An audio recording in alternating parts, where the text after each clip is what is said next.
Tonight's edition of our Nation Sports Show is dedicated to the memory of rapper DMX, who passed away on April the 9th. DMX was 50 years old.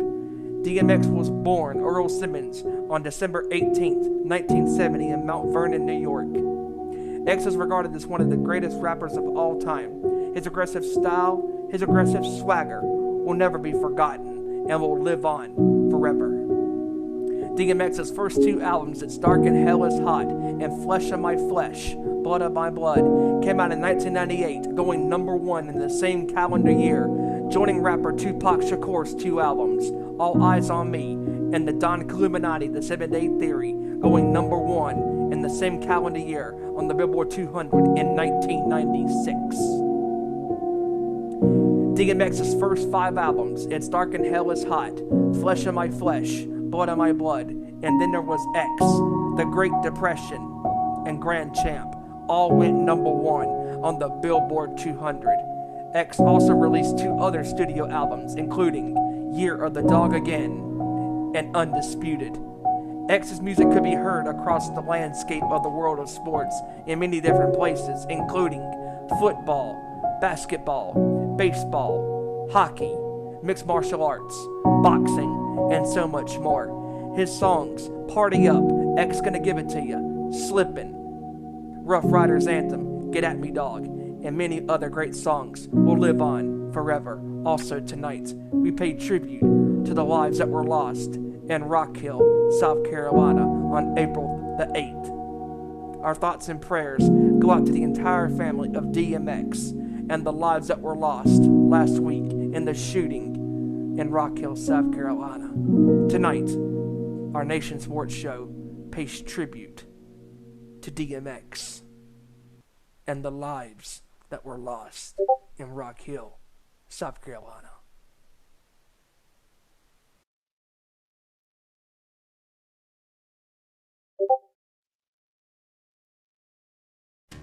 Last week on our Nation Sports Show, we took a break covering the world of sports, diving into sports, history, memorabilia, collectibles. Tonight, we return talking to you about the world of sports. This week in the National Football League, wide receiver of the New England Patriots, Julian Edelman, has decided to call it quits, announcing his retirement on Monday. Edelman was drafted by the Patriots in 2009. Over the years with New England, he played alongside one of the greatest quarterbacks of all time, Tom Brady. Edelman won 3 Super Bowls with the Patriots in Super Bowl 49 in 2015, Super Bowl 51 in 2017, and Super Bowl 53 in 2019, winning the MVP in Super Bowl 53. Also, 2 weeks from tonight, we have our watch-along for the first night of the 2021 NFL Draft. Also, anything is on the table in the NFL, NBA, MLB, NHL. So sports fans, are you ready? Strap on your seatbelts. The nation speaks to you. Next.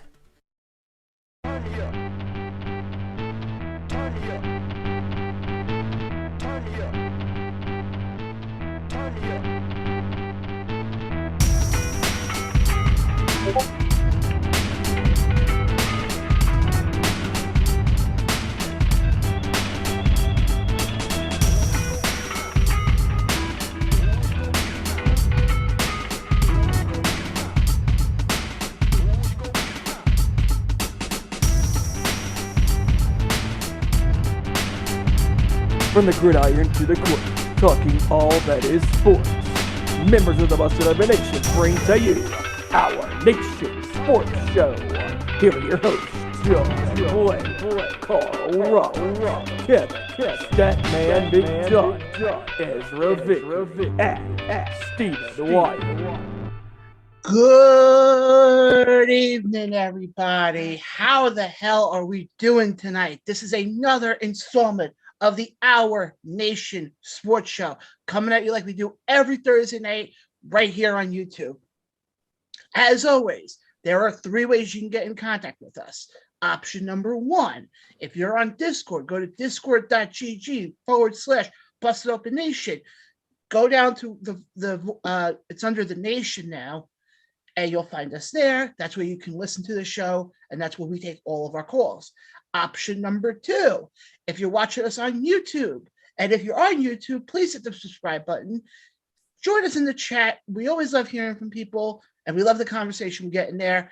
Option number 3, go to our social media accounts. We're on Facebook, Twitter, Instagram, you name it. There's no excuse of not getting in contact with any of us. Without further ado, let me bring in who I got. It's the same crew like always, but I always like to give them a little intro. First, we're going to head over to the Midwest to our buddy there, Ezra. Ezra, what's going on, man? What's up, man? What's up, everybody? I'm ready to get going with some great talk and news from the world of sports, especially after that no-hitter last night from the Sox, Carlos Rodon. I'm definitely excited and ready to talk. Let's go. Absolutely. And we're not sure if he's actually doing the show today or he's trying to find Princess Peach. And that's our stat man, Kevin. Kevin, what's going on? Princess Peach is overrated. I'm trying to find Princess Daisy. Everybody looks for Princess Peach. Everybody goes to places Mario. I'm one of the ones that places Luigi. Or Luigi. So I'm doing good. It's Thursday. Let's go and kick it. And to any Islanders fans who are currently watching, kick rocks.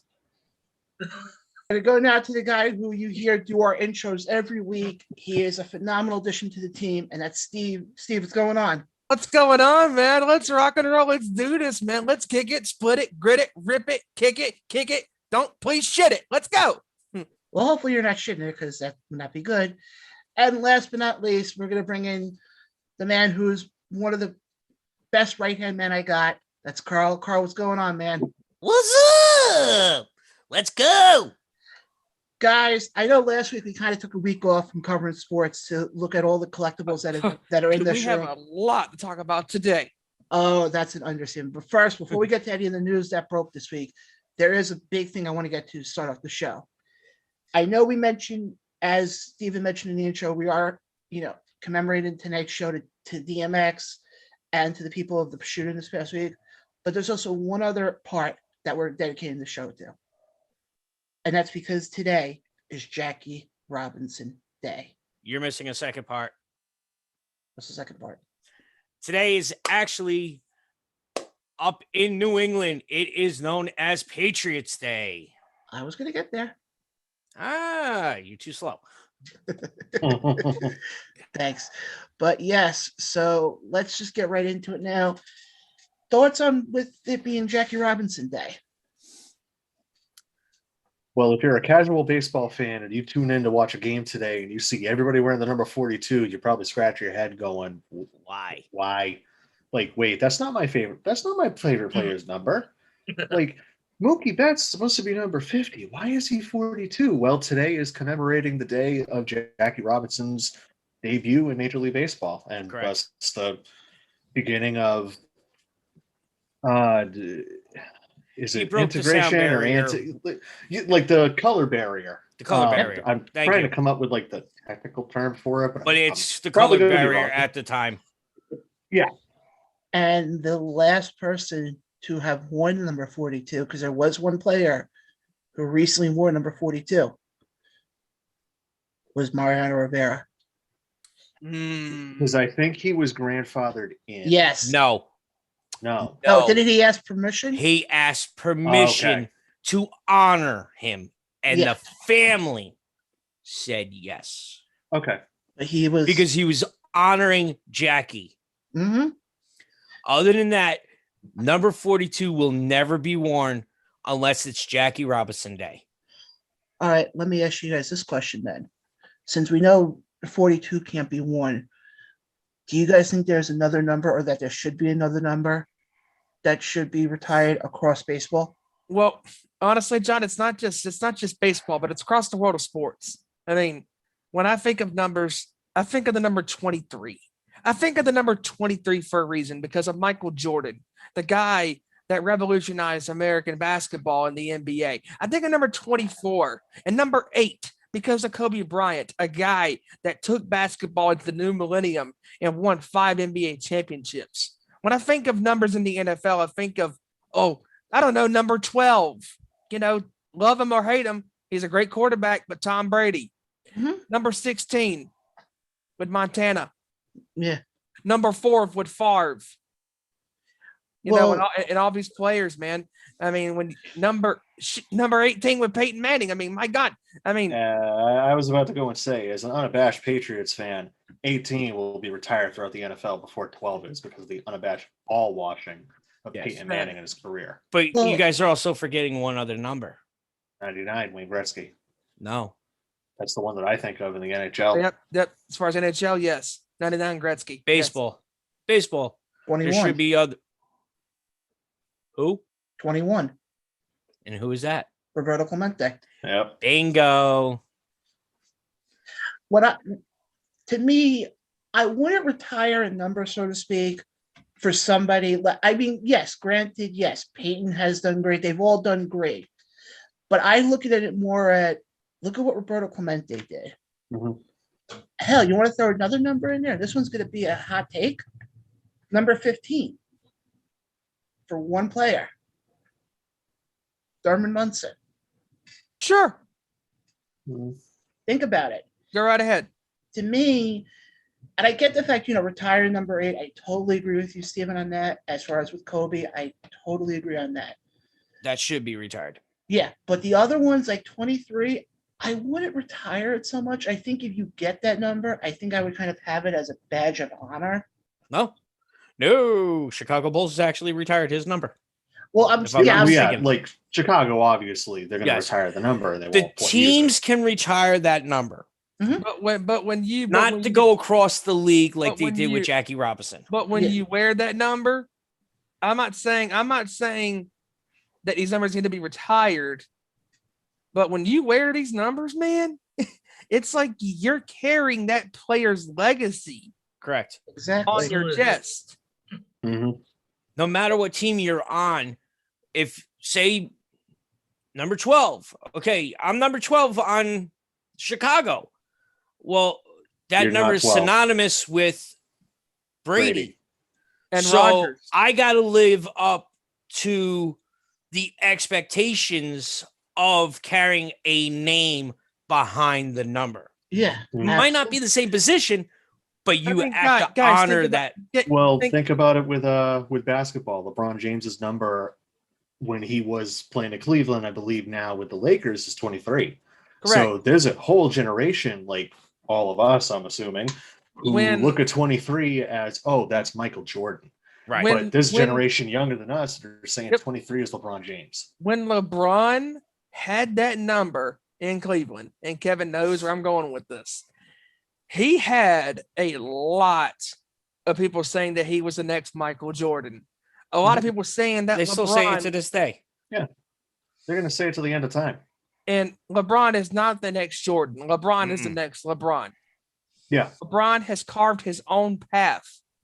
He's won 4 championships, 4 finals MVPs, multiple regular season MVPs. He's been a scoring champion, a great defender, an all-around defensive player, a guy that when he is focused, he is razor sharp.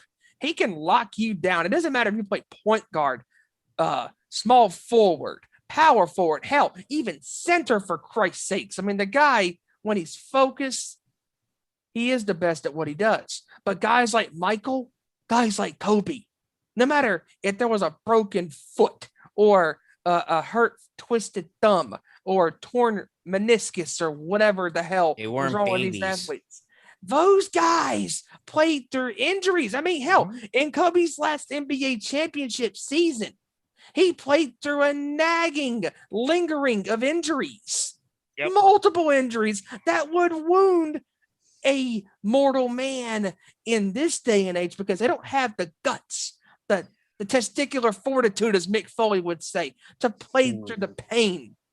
Players are a little softer than they were back then. Grow up, guys. You go and look at hockey player Lanny McDonald for the Calgary Flames years ago. He gets hit in the head, comes back to the bench. He's all whoopy and loosey. They gave him smelling salts. All right, here you go. Get back out there. Yep. All right, I'm ready to go.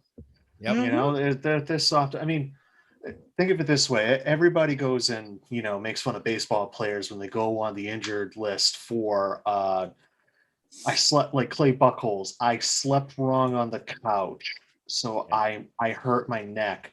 And then you got guys like Patrice Bergeron. That's a goal. You got guys like Patrice Bergeron, who in Game 6 of the Stanley Cup Final back in 2013 was playing with a punctured lung and broken ribs, and would have played Game 7 had there been Game 7 of that series. Unfortunately, there wasn't.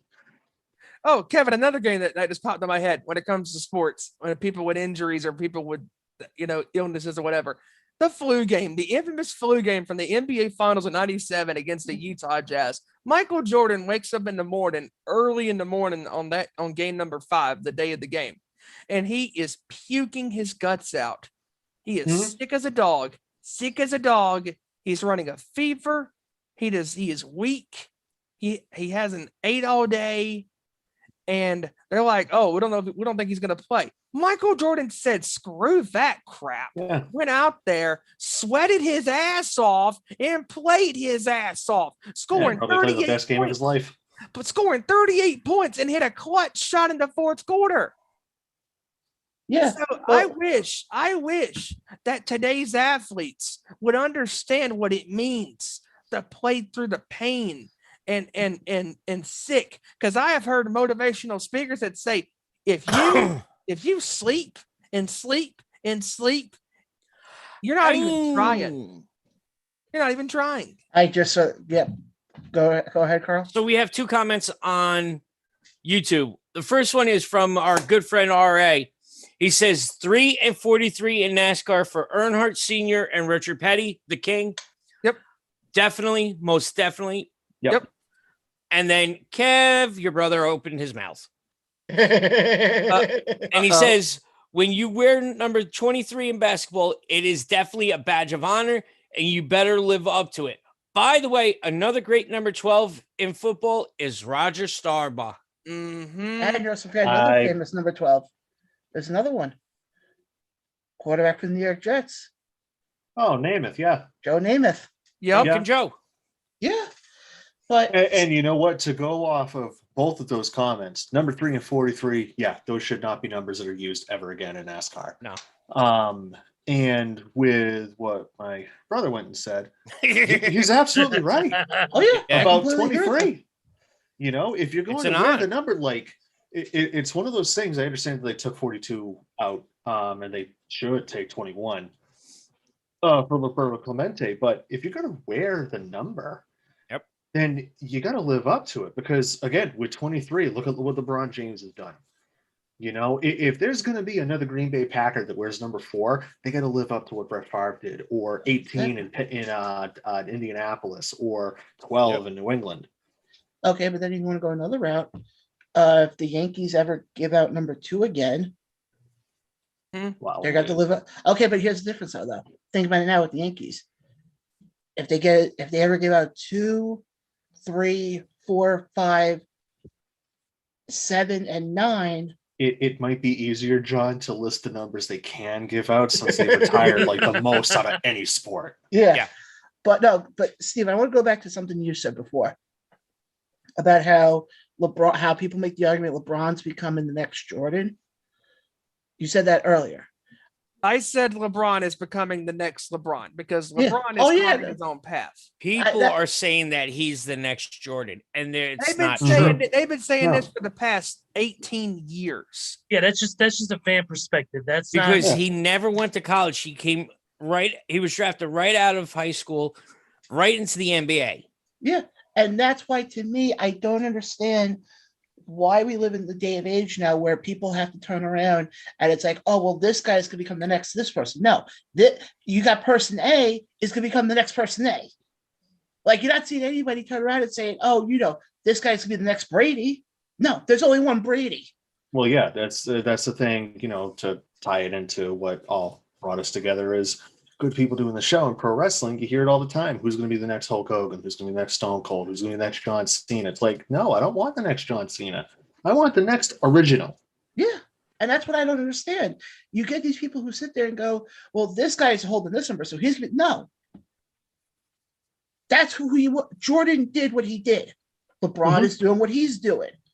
It's the one thing that drives me up. And the one thing that drives me crazy when it comes to people is they love to sit here and compare these players like Jordan and LeBron. They sit there and these stat idiots compare these numbers. David, you can't do that because look at the eras that the two of them played in. Exactly. They're two completely different eras. That's why when it comes to baseball, nobody can ever sit there and compare, I'm just giving it a random one here. You can't sit there and compare DeGrom now to what Sandy Koufax did in the 60s. Yeah. It was a much different era. Or you can't compare Albert Pujols to Barry Bonds or Albert Pujols to Mark McGwire. I mean, two or three completely different players. Yeah, it's ridiculous. But let's move on quickly because we got a few other things to get to before we air our interview that Hijacker did for us. And that's the quick news in the NBA. It was announced, obviously, if you've been listening to the show for a while now, we talked about it 2 weeks ago. Lamarcus Aldridge was signing with Brooklyn. Well, he's gone. It was announced today through SportsCenter, actually. I think, was it SportsCenter or ESPN? One of them reported it. It was SportsCenter. Lamarcus Aldridge is going to be retiring, effective immediately. And that wasn't a decision he wanted to do. That was because he has an irregular heartbeat. He was advised by the doctors. And when you get to that point, it's bye-bye. Yeah.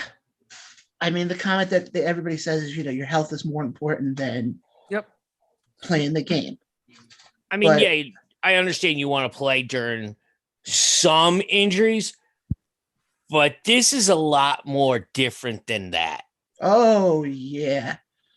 Absolutely. You don't want to sit there and, if you play, you have a stub toe or a nagging shoulder injury, that's one thing. You pick yourself up, dust yourself off, and you play. But when you have an irregular heartbeat, I don't recommend anybody doing anything athletic of that nature. No, because an irregular heartbeat, which is something I know because I've had family members who have had it, it can be a deadly situation if you're out there doing anything that is too strenuous over a period of time. And basketball can be it. And that's something I'm glad that Lamarcus listened to the doctor's advisement, listened and looked at the bigger picture. Does he want to be there? Does he want to be there for his family? Do you want to be there when your kids grow up? Do you want to be there, grow old with your wife? You don't want to leave this world too early. And that's having an irregular heartbeat and competing with that irregular heartbeat in a very physical sport like the NBA is a way to check yourself out the door 40, 50 years too soon. Yeah. So I'm glad Lamarcus made the smart decision to retire. It sucks for him, and I do feel for him to have his career ended so early, but he made the right decision overall for his family and himself. Yeah, absolutely. I mean, it's not like he's going to also go hunger. He's not also going to go broke tomorrow. No. The guy played 15 years in the league? Something like that. Like that. I mean, he played with the Trailblazers. He played with the Spurs. He played, so many years. I mean, the guy had a great career. He had a great career. Do I think he's going to be Hall of Fame worthy? I don't know. He's like one of those guys that it's like borderline Hall of Famer. He played 15 seasons. 15 seasons, that's what I thought. Yes. But he was always one thing I remember from him, watching him, obviously, being on the East Coast, you don't really get to see. I didn't get to see a lot of his stuff, being that, he played in Portland and San Antonio. But the few times I did get a chance to see him, he was one of those guys you can rely on. As they say in wrestling, you have that good hand, so to speak. That's kind of what Lamarcus was, in my opinion. He was good. He whatever team he was on, if it was Portland or San Antonio, he helped. Let me give you a few numbers here, real quick, about Lamarcus Aldridge, his stats as of this point. Yeah. He has 19,951 points, 19.4 points per game, 8,478 rebounds, which is 8.2 rebounds a game, and in 2,034 assists, 2.2 assists per game. Basically, he almost averages a double-double in his entire career. Yeah, absolutely. And like I said, is he on? He's not. I'm not saying he's a terrible player. No. By any stretch.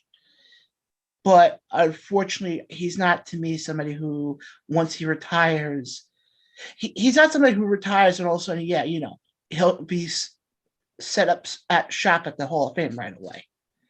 He'll get there at some point, but not right away. But Carl, I know you wanted to get to some golf stuff. Ah, yes. You see, I didn't forget.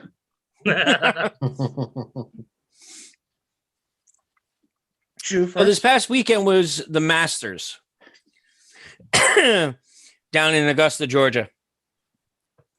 And on the history was made on this 16th hole. I believe it's a par 3. A gentleman joined an elite group that only 22 other players in the entire history of the Masters has sank an ace. Now, if you're not a golf fanatic like me or a couple of other people, an ace is a hole in one. Okay. So he hit the ball off the tee and it went right into the cup. So now he's the 23rd player to do that. And also, too, at the same time, Japan has never had somebody win the Masters in history. Well, that all changed on Sunday. Matsuyama is the gentleman's last name. I probably messed that up, but he became the first male Japanese golfer to win a major and to win a U.S. Masters Championship tournament.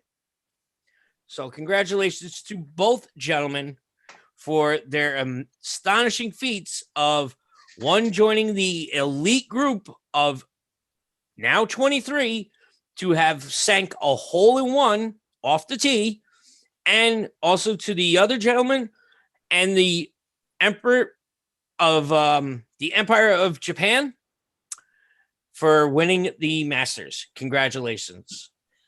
Carl, before we go to our, did you watch the Masters at all? I actually did not get a chance to watch the Masters this past weekend. Because I was going to ask if, since you're the golf guy, if you had any thoughts on it, but okay. But yeah, I saw that.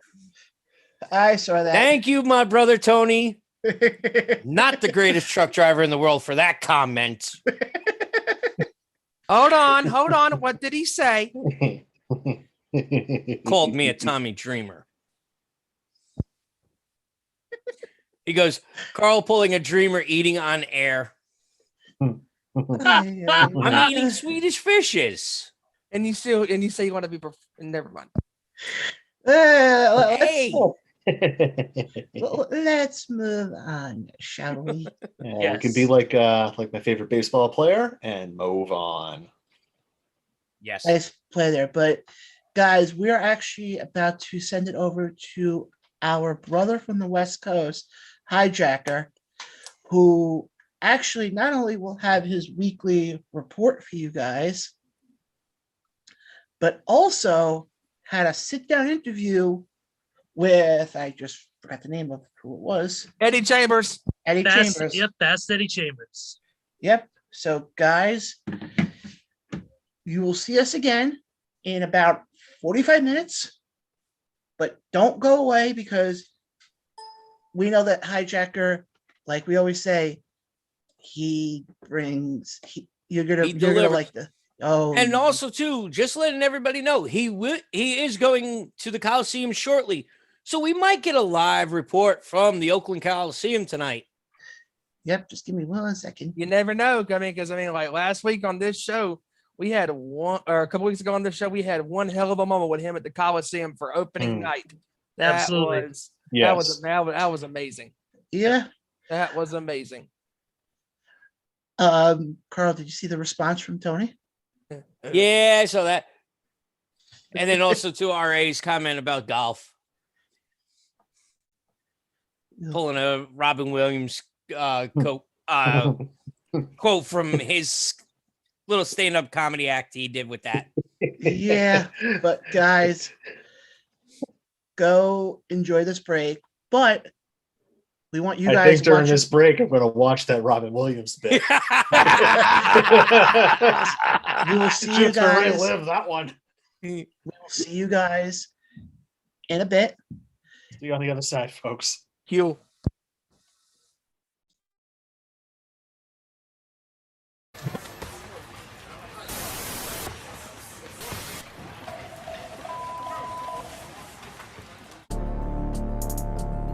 Yeah, I see you staring at that number one contender. It's Nation Night Fights, and I want that title. That's right. Let's hit that bell, player. Let's get this rumble rolling. Let's go. Is you nervous, Cuddy? Yeah, I see you sweating. I see you. Ain't no time to turn back now. It's that bell, player. It's time to go now, Trek. What you saying? Ain't no time for backing out now. I'm coming at you orthodox stance style. Finna switch it up when I'm ready with your player. Hit you with that official southpaw pride. Come toss me that combo now. Before I throw this left and make you wobble, child. Do it. Oh, you gonna be hard-headed now? Screw it, I'm coming at you Iron Mike style. Dropping you to the canvas right now.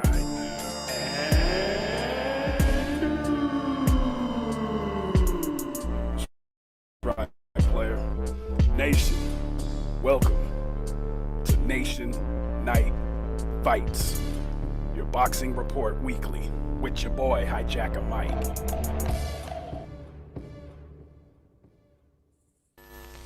What's happening, Nation? Welcome to the 4th edition of Nation Night Fights, a boxing weekly report for the week of 4/15/21. Recapping the past week's fights and upcoming fights with news also in the boxing world. I am your West Coast boy, Hijacker Mike. I was on vacation last week in Vegas, so I couldn't give a report, so I'm going to kind of squeeze a little bit of 2 weeks ago in with last week in this report. 2 Saturdays ago on 4/3/21 from Caesars Palace in Dubai. In the junior lightweight division, a 12-round contest for the WBO world title, we had Jamil Herring, 23 wins, 2 losses, no draws, with 11 coming by the way of KO, as he beat Carl Frampton, 28, 2 losses, 0 draws, with 16 KOs in the 6th round by TKO. Frampton was knocked with a left jab in the 5th and down twice in the 6th before the fight ended. The first knockdown came when Herring hit a short left uppercut to the face of Frampton, dropping him instantly. The second was a flurry of shots from Herring that left Frampton standing very wobbly and dazed before the fight was stopped. He now has some options that await for him, with Herring wanting to unify the division with the WBC junior lightweight champion Oscar Valdez. But the WBO has ordered the winner from this fight to face the winner of upcoming bout between Shakur Stevenson and Jeremiah Nakathila. Shortly after the fight, Frampton announced his retirement from the sport. He said if he lost this fight, this was what he would do. He wants to dedicate his life to his family now. After a solid career with a 28-win, 2-loss, no draw, and 16 KOs during his career spanning over 12 years professionally, turning pro back in 2009 June. On the undercard, Donnie Nietes defeated Pablo Carrillo via unanimous decision with the score of 99-91, 98-92, 96-95 in the junior bantamweight division. Also, Keyshawn Davis defeated Richmond Ashley by 4th round TKO in the junior welterweight division. Also, from Saturday, 4/3/21 from Humo Arena in Uzbekistan, MJ Akhmadaliev, 9 wins, no losses, no draws, 6 KOs, beat Ryosuke Awasa, 27 wins, 4 losses, 0 draw, with 17 KOs, with a 5th round TKO and a scheduled 12-round super bantamweight division bout unifying the WBA and IBF titles in the division. Also, Israel Madrimov beat Imani Colombo in this 10-round super welterweight division contest by unanimous decision, with the scorecards as 100-89, 99-90, and 98-92. Also, Shakram Giasov, 11 wins, no losses, no draws, 9 KOs, beat Patricio Lopez Moreno, 28 wins, 4 losses, 0 draws, and 20 by the way of KOs by knockout in the 3rd round in this scheduled 10-round bout in the super lightweight division. From this past Saturday, April 10th, from Wembley Arena in London, Conor Benn, 18 wins, no losses, and 12 by the way of KO, won by TKO within 80 seconds of the fight in the 1st round versus Samuel Vargas, 31 wins,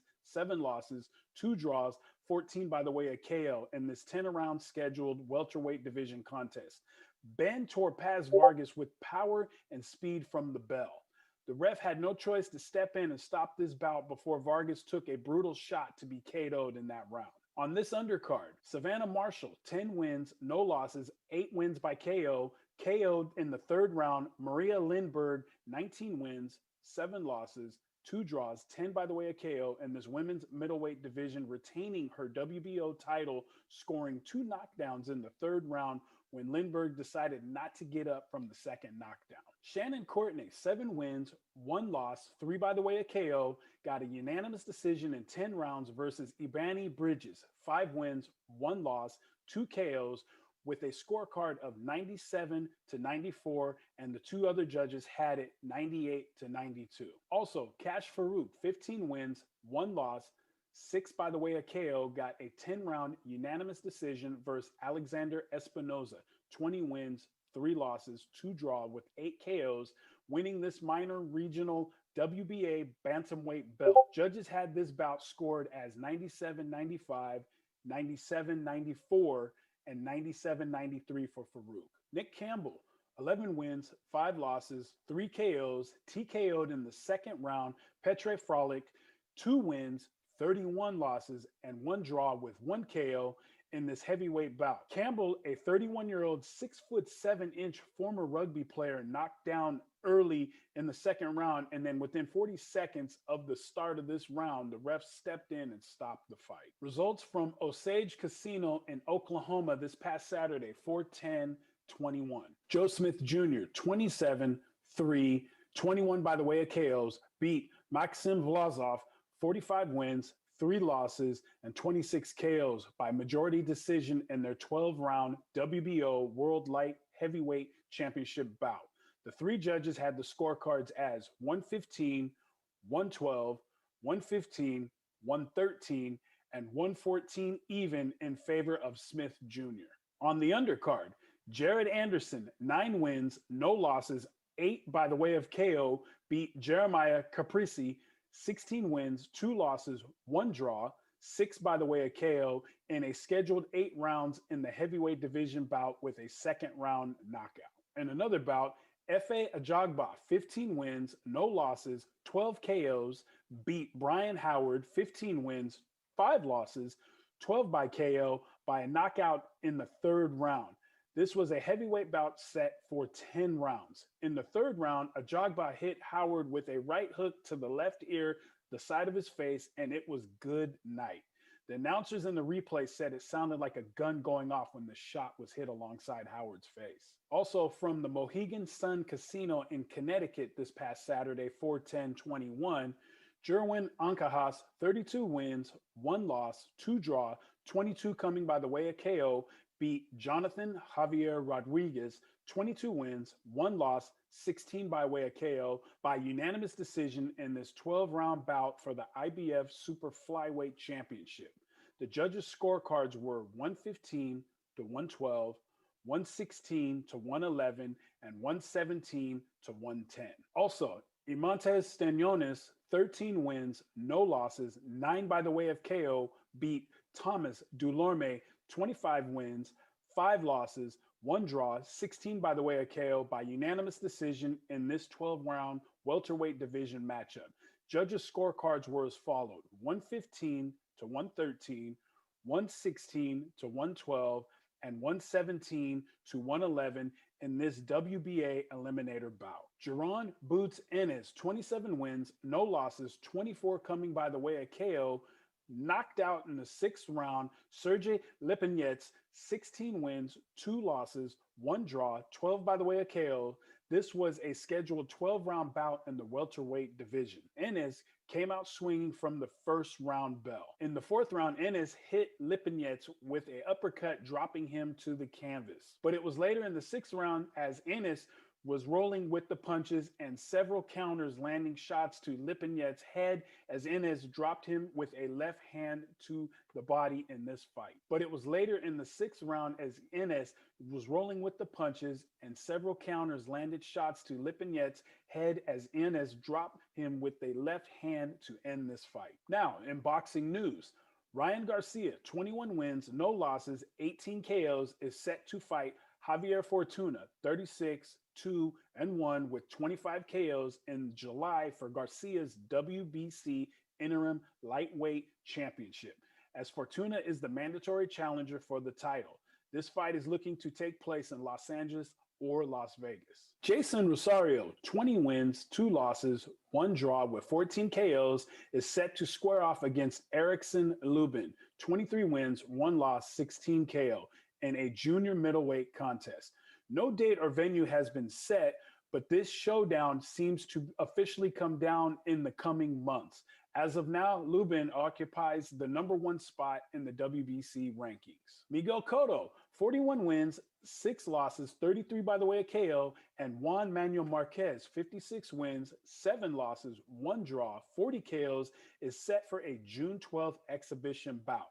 The two have never met as professionals, though there were talks back in 2016 and 2017 for a fight between the two. Marquez, 47 years old, has not seen action since 2014 in beating Mike Alvarado as Cotto hung up his gloves back in 2017 after a loss to Saddam Ali. We will keep our eye on this fight to see when and where this shall happen. Report from Evander Holyfield's camp that Holyfield, 58 years old and pro record of 44 wins, 10 losses, 2 draws, 29 by the way of KO, will be stepping back into the ring in June. It won't be against Iron Mike Tyson this time around, but it is reported he will be facing Kevin McBride, 35 wins, 10 losses, 1 draw, 7 by the way of KO in this 8-round exhibition bout. Holyfield has been retired since 2011 and will make his first appearance since then, as well as McBride, 47 years old, is best known for his 2005 win over Mike Tyson. Oh, that's my time. You can reach me, Hijacker Mike, out on Twitter at Mr. Mac. That's MISTAMACC. You can also reach out to the show at Nation Night Fights on Twitter as well, at Nation Night Fights. That's NATION9TFIGHTS. Nation Night Fights. You can also follow me on YouTube at Hijacker Mike, which you will have to find until I get my first 100 followers to get my own URL.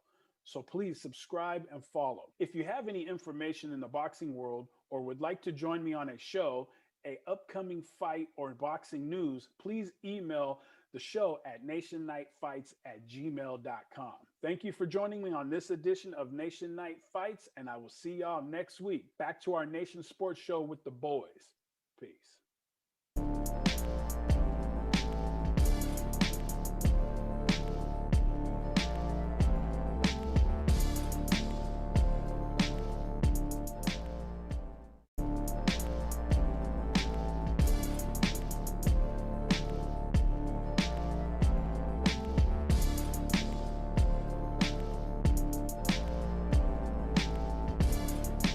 What's happening, Nation?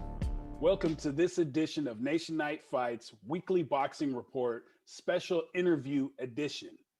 I am your boy, Hijacker Mike, and this show is presented by Our Nation Sports Show, where you get your weekly boxing reports, fight cards, updates, fight results, future fights, rankings, and special interviews like today, the very first. So let's go ahead and get into it. Let me introduce you our guest for tonight. During the start of this interview, Zoom had a glitch, so the first few minutes of the interview was lost, but we were able to catch up and still get a good 30-minute interview with our guest. So here, let me introduce our guest to you and get into the interview. Now, ladies and gentlemen, I would like to introduce to you a former professional boxer in the heavyweight division who, as an amateur, won over 80 bouts as well as winning the Pennsylvania State heavyweight title. He was heavily praised for his hand speed and footwork, which was said to be unusual for heavyweight boxers. In 2007, he would win the vacant USBA heavyweight title with a seventh round TKO versus Derek Rossi. In 2010, he would become the mandatory challenger for the WBO World Heavyweight title, which was held by Vladimir Klitschko at the time. Klitschko at the time was noted saying today's guest was the best American boxer right now at the time going into their fight. He also was ranked number 2 heavyweight contender by the Ring magazine. In his professional career, he had a total of 47 fights with a record of 42 wins, 5 losses, with 23 coming by the way of KO. I introduced to the nation former professional heavyweight boxer from the city known as the City of Brotherly Love, the Fighting City of Philadelphia, Pennsylvania, Fast Eddie Chambers. What year was that he fought Leonard? Man, I wish I could. I don't even want to lie, but I know it was just maybe I think sometime in the early 70s, maybe yeah, something like that. I know he fought in the 70s, but I think he fought even earlier than that. So I'm not 100% sure, but he definitely fought him in the amateur. So like that was a long time ago for me. You know what I'm saying? I wasn't even born when it happened. So Gotcha. Do you know if there's any footage of that fight or no? he did have footage of some of his fights as an amateur. My dad had about 150 amateur fights, which I was wow, couldn't believe it either. He tried. I don't know how many national tournaments he went to. I know he didn't win any. And back then, boxing was king. Everything was going on over there with boxing. So, and he was a 132 pounder. And look at me, big fat guy at heavyweight, but he was 132 when he was fighting.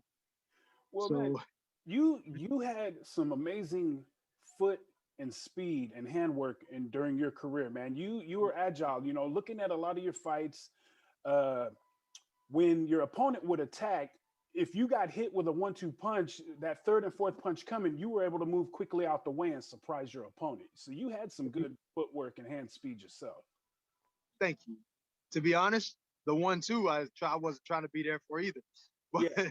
the first, the reason we're having this conversation and me talking the way I can is because once again, my dad had one of the first things I did when I came into the gym was get in the ring and exchange shots. So okay. I would literally the very first day I came in to compete, I was sparring. Now I had a tiny bit of experience before, in the house with him working out things, but I think that was when I was 9 years old. I didn't start competing until like 13, 14 years old. 13 I was.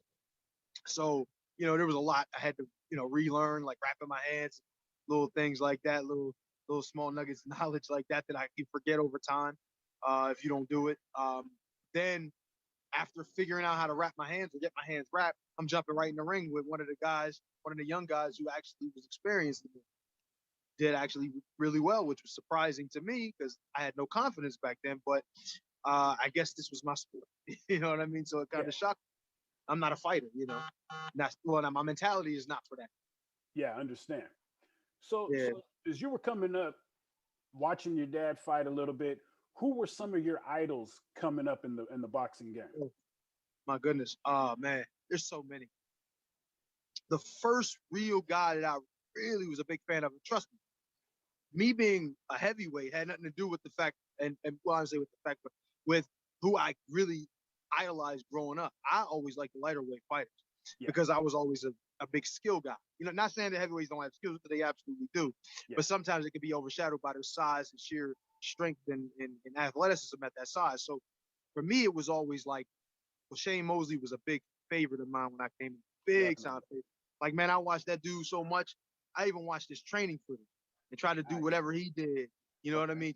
Then, as I got to know more about boxing, started to understand more, and I just seeing who the guys were and the personality and how talented they were, how strong they was or whatever. With Shane, he was very skilled, but at the same time, there was a lot of things he was lacking. Now he's an all-time great. What can I really say about Shane?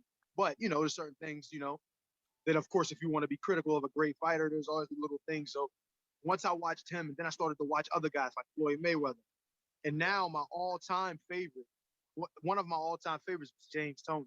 James Toney. He has Lights out. so much skill. Like, it ain't even about the lights out. The lights out was just like it was like something to, like, I don't know, for a regular person that really doesn't watch boxing or understand the sport of boxing, kind of falls. Oh, he lights out. He knocks everybody out. Oh, I want to watch him. There's so many things that guy can do defensively and offensively, and he has so much heart at the same time.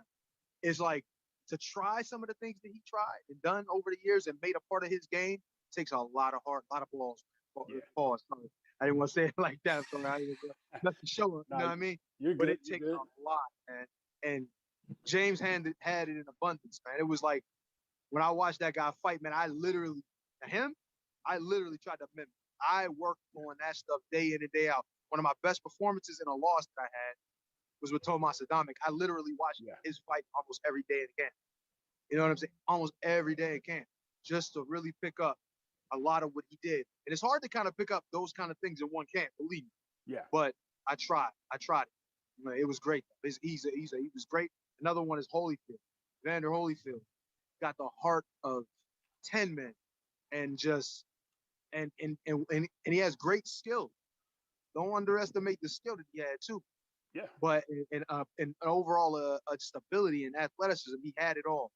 To come from 175 up to heavyweight and do that too is an accomplishment. Not only that, but be a 3 to 4 time world champ. Amazing. So, man, those guys, those are some of the guys. I mean, there's obviously much more. Mike Tyson, you know what I mean? What he was able to do. I love them all, man. All of them. I was a huge boxing guy.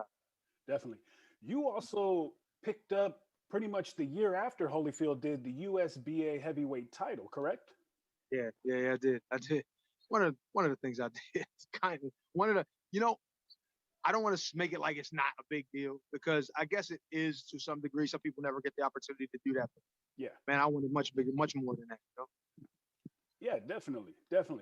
Now I want to ask you a question. As you've been training, because you've been in the cruiserweight and the heavyweight division during your career, correct?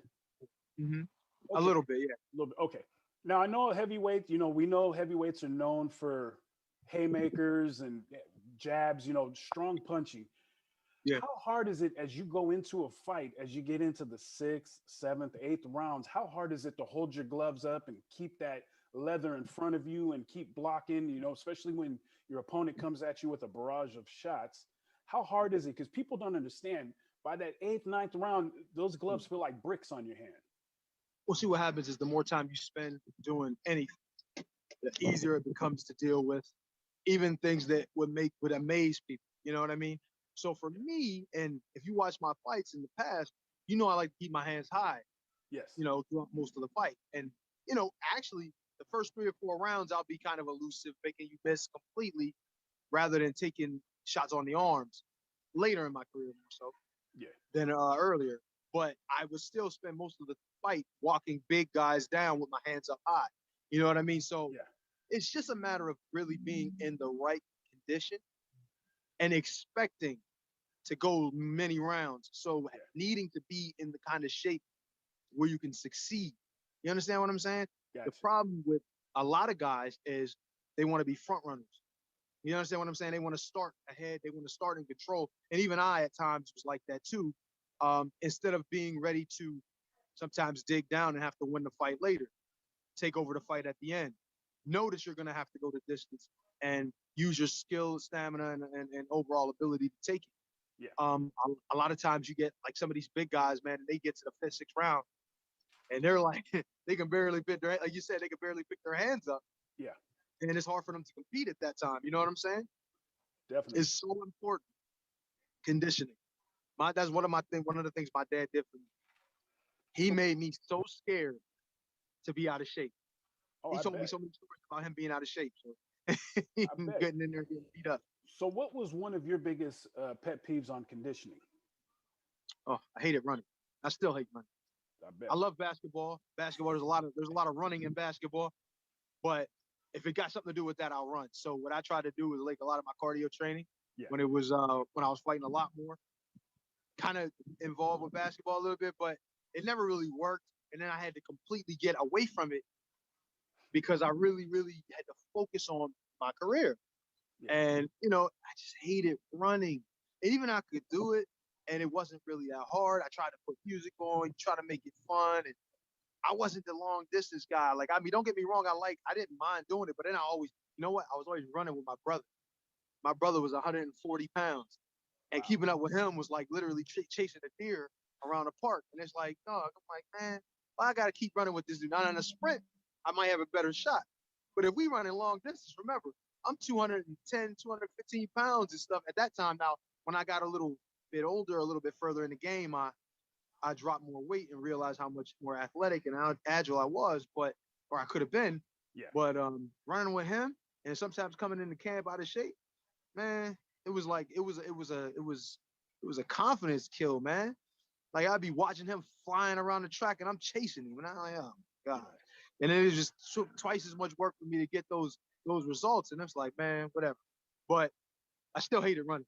Yeah, no, I know what you mean, man. I played football for 18 years, so I understand what you mean on the running. When you're on the field, and like you say, when you're on the court chasing, covering your opponent, that seems to be fine. But when you're out there running for conditioning and you're by yourself, that's tough. Oh, you gotta have, man. It would be nice though if you can actually watch a movie while you're doing it. Maybe that might keep you, but you can't. You gotta focus, and it's crazy, man. I hated it, but hey, I did it. You got to do it. You got to do it if you want to put in the work. Well, you know what? What's that? My time going over with Tyson Fury and Peter Fury and those guys made you realize how much you did not need to. Be qualified as I know a lot of boxing people will be like, what? Not need to run? Are you high? I'm like, no. Trust me. There are so many other ways to get your body prepared for a fight, cardiovascular wise. There's anaerobic, there's aerobic, there's all kind of different things you could do that really will prepare you, properly prepare you for a fight pace. And don't get me wrong, it's okay to kind of, like if you want to get out and have a long distance running and sprint every now and again, that's cool. You can do the normal thing. But trust me, man, I was on exercise bikes. I was doing stair climbers. I was doing like circuits in the gym with weights. It was a cardiovascular work. It make you almost fall out. Yeah. And every time I got into a fight, I was more than prepared for 12 rounds with those guys, even though I was 20 pounds heavier with a whole lot of muscle. So there's definitely other ways to do it if you hate running. Gotcha. Now, were you a video gamer or a video gamer now growing up? What? Are you asking this? You asking a guy like a guy from this generation? What? Video games was born in my generation, man. You already know. I understand. I came up with the Nintendo and Atari with you, brother. Oh, yes. But I wanted to ask you, how did it feel to become a part of EA Sports Fight Night Round 4? It felt so good. I would do it for free. That's how good it felt. Just to not have to worry about creating my character. Yeah. You know what I'm saying? All those years we had to create our character, but you got to live that dream being in the game. Man, listen. Right now, there's a new game coming out. And why now is my career kind of slowing down when I'm seeing all these other new cats about to be on this new game that they got coming out that looks like real life boxing. Yeah. It makes me kind of upset. I feel like I'm a little gypped with the whole thing. Like, man, I want my guy on there too. About to have another fight just for that. You know what I'm saying? That makes me mad. But hey, what can you do? But it was to be able to just literally go and I remember this was like maybe a few years before I started to slow down. Before I started to be at the height of it, where I started fighting, Dimitrenko, Vladimir, and Povetkin, and all of those level guys, right? I was still creating my character when I think it was Fight Night. Is it round 2 or 3? Right now, Fight Night round one of those. It was it was the first Fight Night, the first Fight Night. Okay, round 1. The first Fight Night, and I remember creating my character on there, and that's the one that had Big Tigger on as the ring announcer. Yes. You know I know this game, man. I remember look, I'm gonna tell you this tiny little story. I fought this dude on there, and the guy was rated the top 100 online, right? This is when they just, when they started the online thing. Yeah. And the guy was kind of, he was being nice, but he was kind of talking crap a little bit, like how good he was. He had no idea there was a real guy, like I really fought and everything. And I told him a little bit about that. But I used to use the analog stick, the punch, at that time before they really started making the adjustment. Yes. He was like, yeah, this is why you can't. When you fight a guy at my level, can't use the analog stick. I was beating him down, and he was like, man, I can't believe you should have told me to use the sticks, because he started using the buttons. Yeah. And you can button mash back then and kind of win. You know what I mean? Just with activity. But if you use the sticks, it would be like, you would be a little slower. So you would have to literally fight like Floyd Mayweather on there. But anyway, I did well with him. At the end, he ended up getting the decision by a little bit. And he was like, damn, man, I ain't even know that. Now that you tell me you're a fighter, I believe you, seeing what my IQ was in the game, right?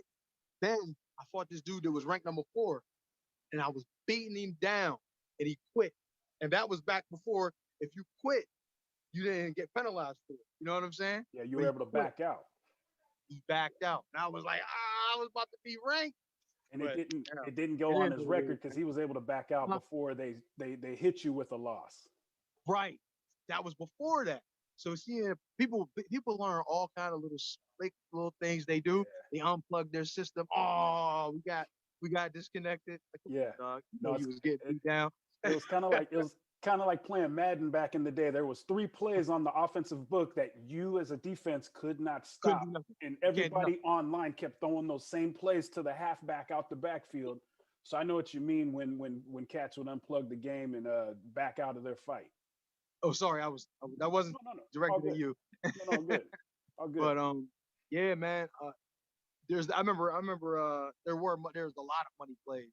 Not to say a lot. There was a few money plays that you had.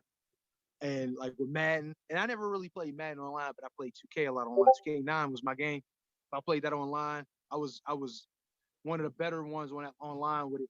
I had a really good record at one point. Yeah. But I don't think I was good enough to beat the top guys. But I guess it's like, you play the one guy, you lose to him, you might play somebody who's better and beat them just because of the style of play. You know what I mean? That you use. So there's always different little nuggets of things that you can use to kind of play to your advantage. You know what I mean? Yeah. But I'm definitely a gamer. Oh, cool. Same here. It's a great, and that's a workout itself too, because you got to have that hand-eye coordination going. About this generation, our generation, a lot of times they give us a lot of grief. Oh, I thought I heard something. They give us a lot of grief about the whole gaming thing. Not so much us sitting in front of the computers, because we were around when the internet and all that started to come up. Yeah. You know what I mean? So we weren't really, we still, I want to go out and play ball versus, even though I love 2K and all that, I still rather go out and play than play the game all the time. So it's like a little bit different. Yeah. Do I have music? I'm sorry if I do. My bad. If I'm messing up the sound. No, it got muffled for a minute there, but it's no problem. We got you. Okay. So 1 second. I'm sorry. No, go ahead. You still good on time?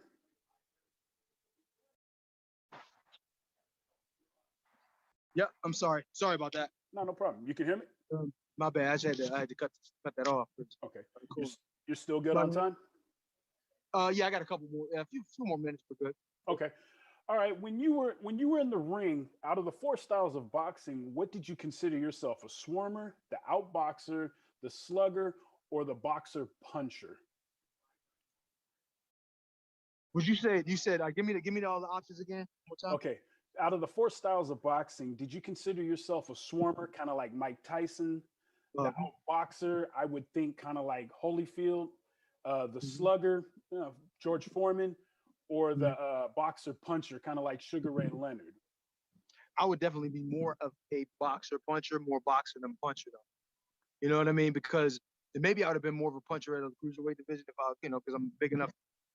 Our size are comparable. Yeah. But as a heavyweight, it's got to be boxer puncher.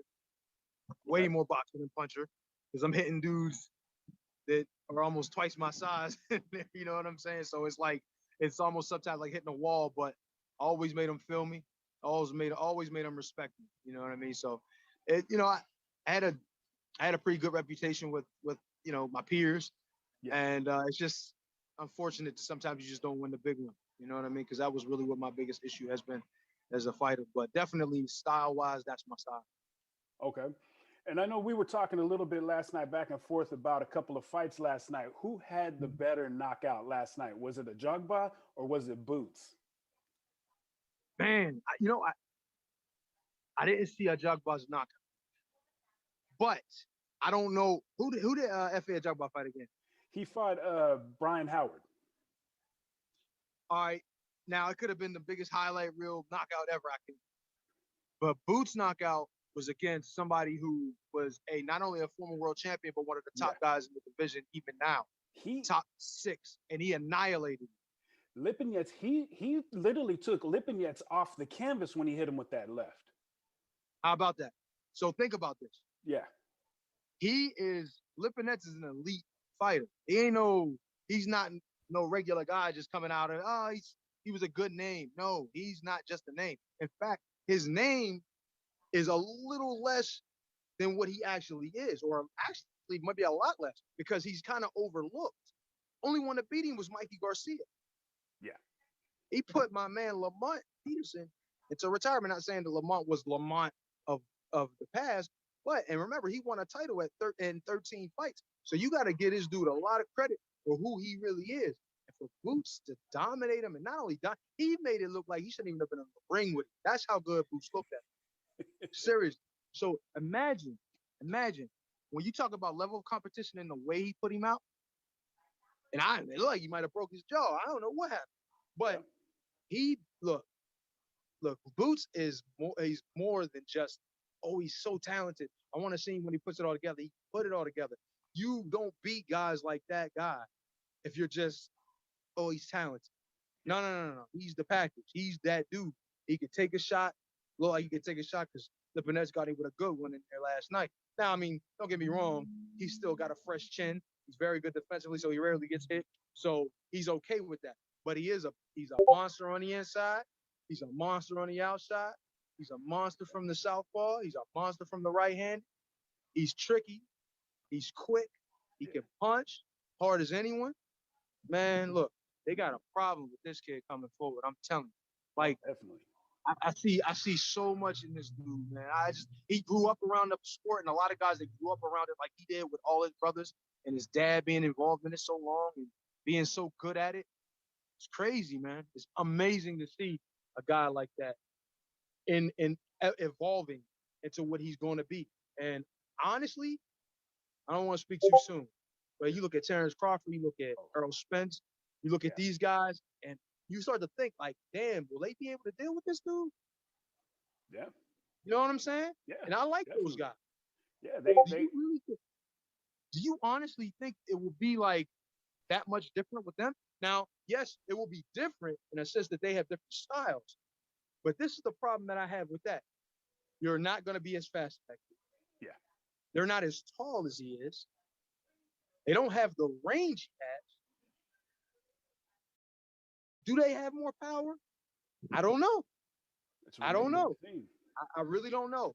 I feel like he has the package to beat all of them. He has the package. I'm not saying he will. He has what he needs to beat all of them and not beat them like, it's like kind of, he going to like beat them. And it's like, because when you look at Terrence Crawford is really good boxer all over the place. Switch both back and forth just kind of like he can. But I don't think he can do it as dynamically. And I don't think he's as dynamic and as special as of a boxer as Boots is on both sides. Definitely. The kid don't even know when he's switching. He just does it. Yeah. That's just his guy. So it's hard to prepare for somebody like that. It's almost impossible. Definitely. You know what I mean? He got too many options. Yeah. All right. Well, I'll go ahead and wrap up with my last two questions so you can go ahead and get back to doing what you're doing. Okay. With all the legends coming out of retirement, putting on exhibition fights, Mike Tyson, Roy Jones Jr., Holyfield trying to set up with Tyson, even Oscar De La Hoya coming out, even Julio Cesar Chavez coming out to fight, I forget his name, but they were just talking about it last week. He's fighting his opponent that he fought in the 80s, his son. What is it? Not Marquez, but do you? Oh yeah, I think it might be Juan Manuel. Yes, Juan Manuel Marquez. Yes, he's going to fight him. Do you see yourself coming out for an exhibition fight if someone come to you and said, "Hey, I want to come and fight you"? I mean, I don't consider myself of that level. Skill wise, yes. My accomplishments could have met theirs if I had more opportunity. You know what I'm saying? And fought maybe a little more within my means. You know what I mean, as far as size is concerned, because it was always going to be difficult. But when you look at a Roy Jones and Mike Tyson and what they've done in their careers, I mean, I have a pretty good resume of guys that I fought, but I would hate to put myself in that class. You know, I'm being respectful. You know what I'm saying? People, because I know a lot of people, sports writers, be looking at me like, "You really?" You know what I mean? And but respectfully, I feel like a lot of these guys I could have got in there with in their prime and done well, just like, you know, they done with whoever they fought, and and them being champions and all. But I would absolutely love for the opportunity. With these fights, I mean, it's an opportunity to get back. I still see myself as live against guys who's competing at the high level. I haven't taken a lot of punishment. I really haven't. I really don't feel any different than I did in my 20s. I mean, look a little different. I don't know, better or worse, I don't know. We all But do. I feel fine. I still go in the gym when I'm playing ball or even when I'm sparring, and I don't really feel much different. The hand speed and everything, and the IQ is still there. I'm not, short on any of it as far as I know. I still would have to obviously get in there and actually compete first to really be able to tell you if I am really still there. But you still feel say good, man. you still get in there and spar from time to time, right? With this pandemic, I haven't done it in a while. You have no. Okay. Man, Yeah. I would be out the gym for 6 months, not even in the gym for 6 months, coming to spar, feel like nothing changed.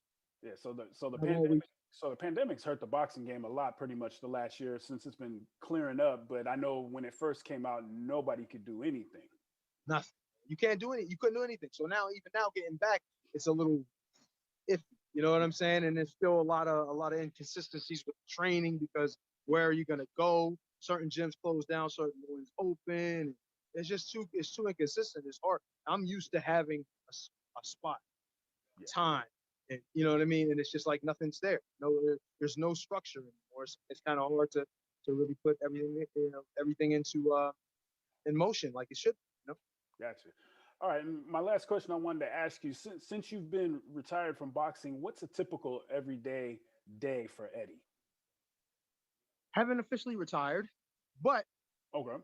still got to put money on, food on the table and stuff. So I have friends that own a business, and I've been working with them for like about 5-6 years now. On top of that, I do personal training, fitness, and obviously boxing. Okay. And it's like I'm busier than I was even when I was fighting like crazy. Yeah. Like I'm constantly doing something. Then I got family. I'm married with my daughter. I basically I have a daughter, not necessarily biologically my daughter, but still. Yeah. So I'm always doing something. Literally every day I'm doing something, even on my off time, even on vacation. You know what I'm saying? It seems like I'm doing something. So I like that though. I've always been on the run. I've always been busy. And you know what I mean? I feel like as long as I stay healthy, I eat right, I live right. I don't smoke, I don't drink.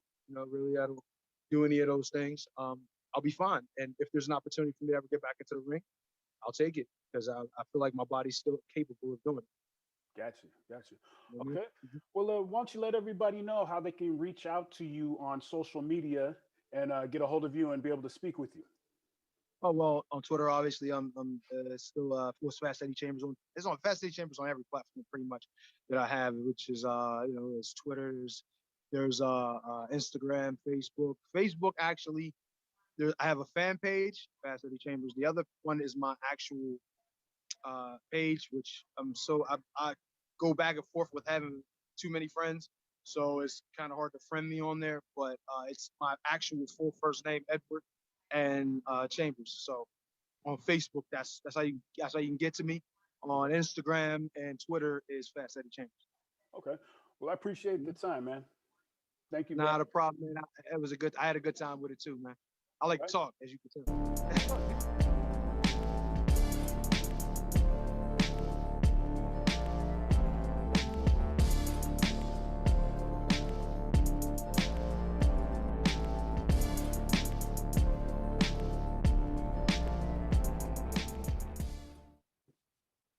Aw, I was jamming. Well, thank you, Hijacker Mike, for the amazing interview with Eddie Chambers and for our Nation Night Fight segment. Always a pleasure to go and watch. And I hope you guys had the pleasure to be able to watch and listen to it as well.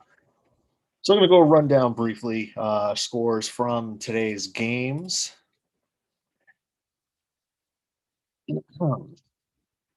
The Atlanta Braves beat the Miami Marlins by a score of 7-6 down in Atlanta. And the box score is looking a little bit wonky for me, so I apologize if this looks a little off. And because I really can't go and read this stuff because I'm blind, I'm just going to go and tell you the scores instead. This will get better as we go along, trust me. San Diego Padres defeated the Pittsburgh Pirates by a score of 8-3. The Seattle Mariners were able to go and best in a doubleheader today. The Seattle Mariners bested the Orioles 4-2, and then in the second game, 2-1. Minnesota Twins were able to beat the Red Sox 4-3 on a walk-off single. I was watching that game. I wasn't entirely pleased, but, it's okay. Still, leading the AL East after an embarrassing first series, the Boston Red Sox. Yeah, we're only 13 games into the season, but I got a lot of hope for this year after watching these last 10 games, even today. Cleveland Indians beat the Chicago White Sox by a score of 4-2. And now we'll go and take a look at games that are currently in progress. It is currently in the top of the third. The Arizona Diamondbacks are leading the Washington Nationals 10-4.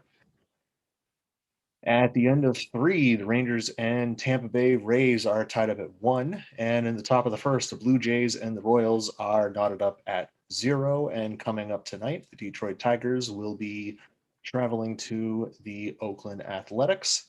And the Colorado Rockies finish up their series with the LA Dodgers.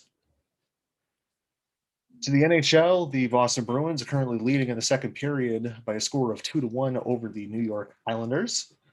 The New York Rangers lead the New Jersey Devils 3-0. Buffalo Sabres are leading Washington by a score of 2-1. Carolina is leading Nashville 3-0. Florida Panthers are leading 1-0 over the Tampa Bay Lightning. The Pittsburgh Penguins, almost said Pirates, got baseball on the mind. They are beating the Philadelphia Flyers by a score of 1-0. The Winnipeg Jets in the second period are beating Toronto 3-2. Chicago is leading at the end of 1-0 over Detroit. And coming up later tonight, our last game for the evening is the Columbus Blue Jackets and the Dallas Stars. And in the NBA, there are only 2 games on currently. The first one, it is in the second quarter. Milwaukee is currently leading 35-33 over the Atlanta Hawks. And in the other game, in the first quarter, Cleveland is leading over the Golden State Warriors by a score of 10-4. It is early in that game. That concludes our scores for this evening. And I will go and mention that the 2 games coming up in the NBA for tonight at 10 p.m., both games. It is the Boston Celtics going into LA to face the Lakers, and the Sacramento Kings are playing the Phoenix Suns at the other 10 o'clock game. Those are all your scores. So now everybody else can come back in.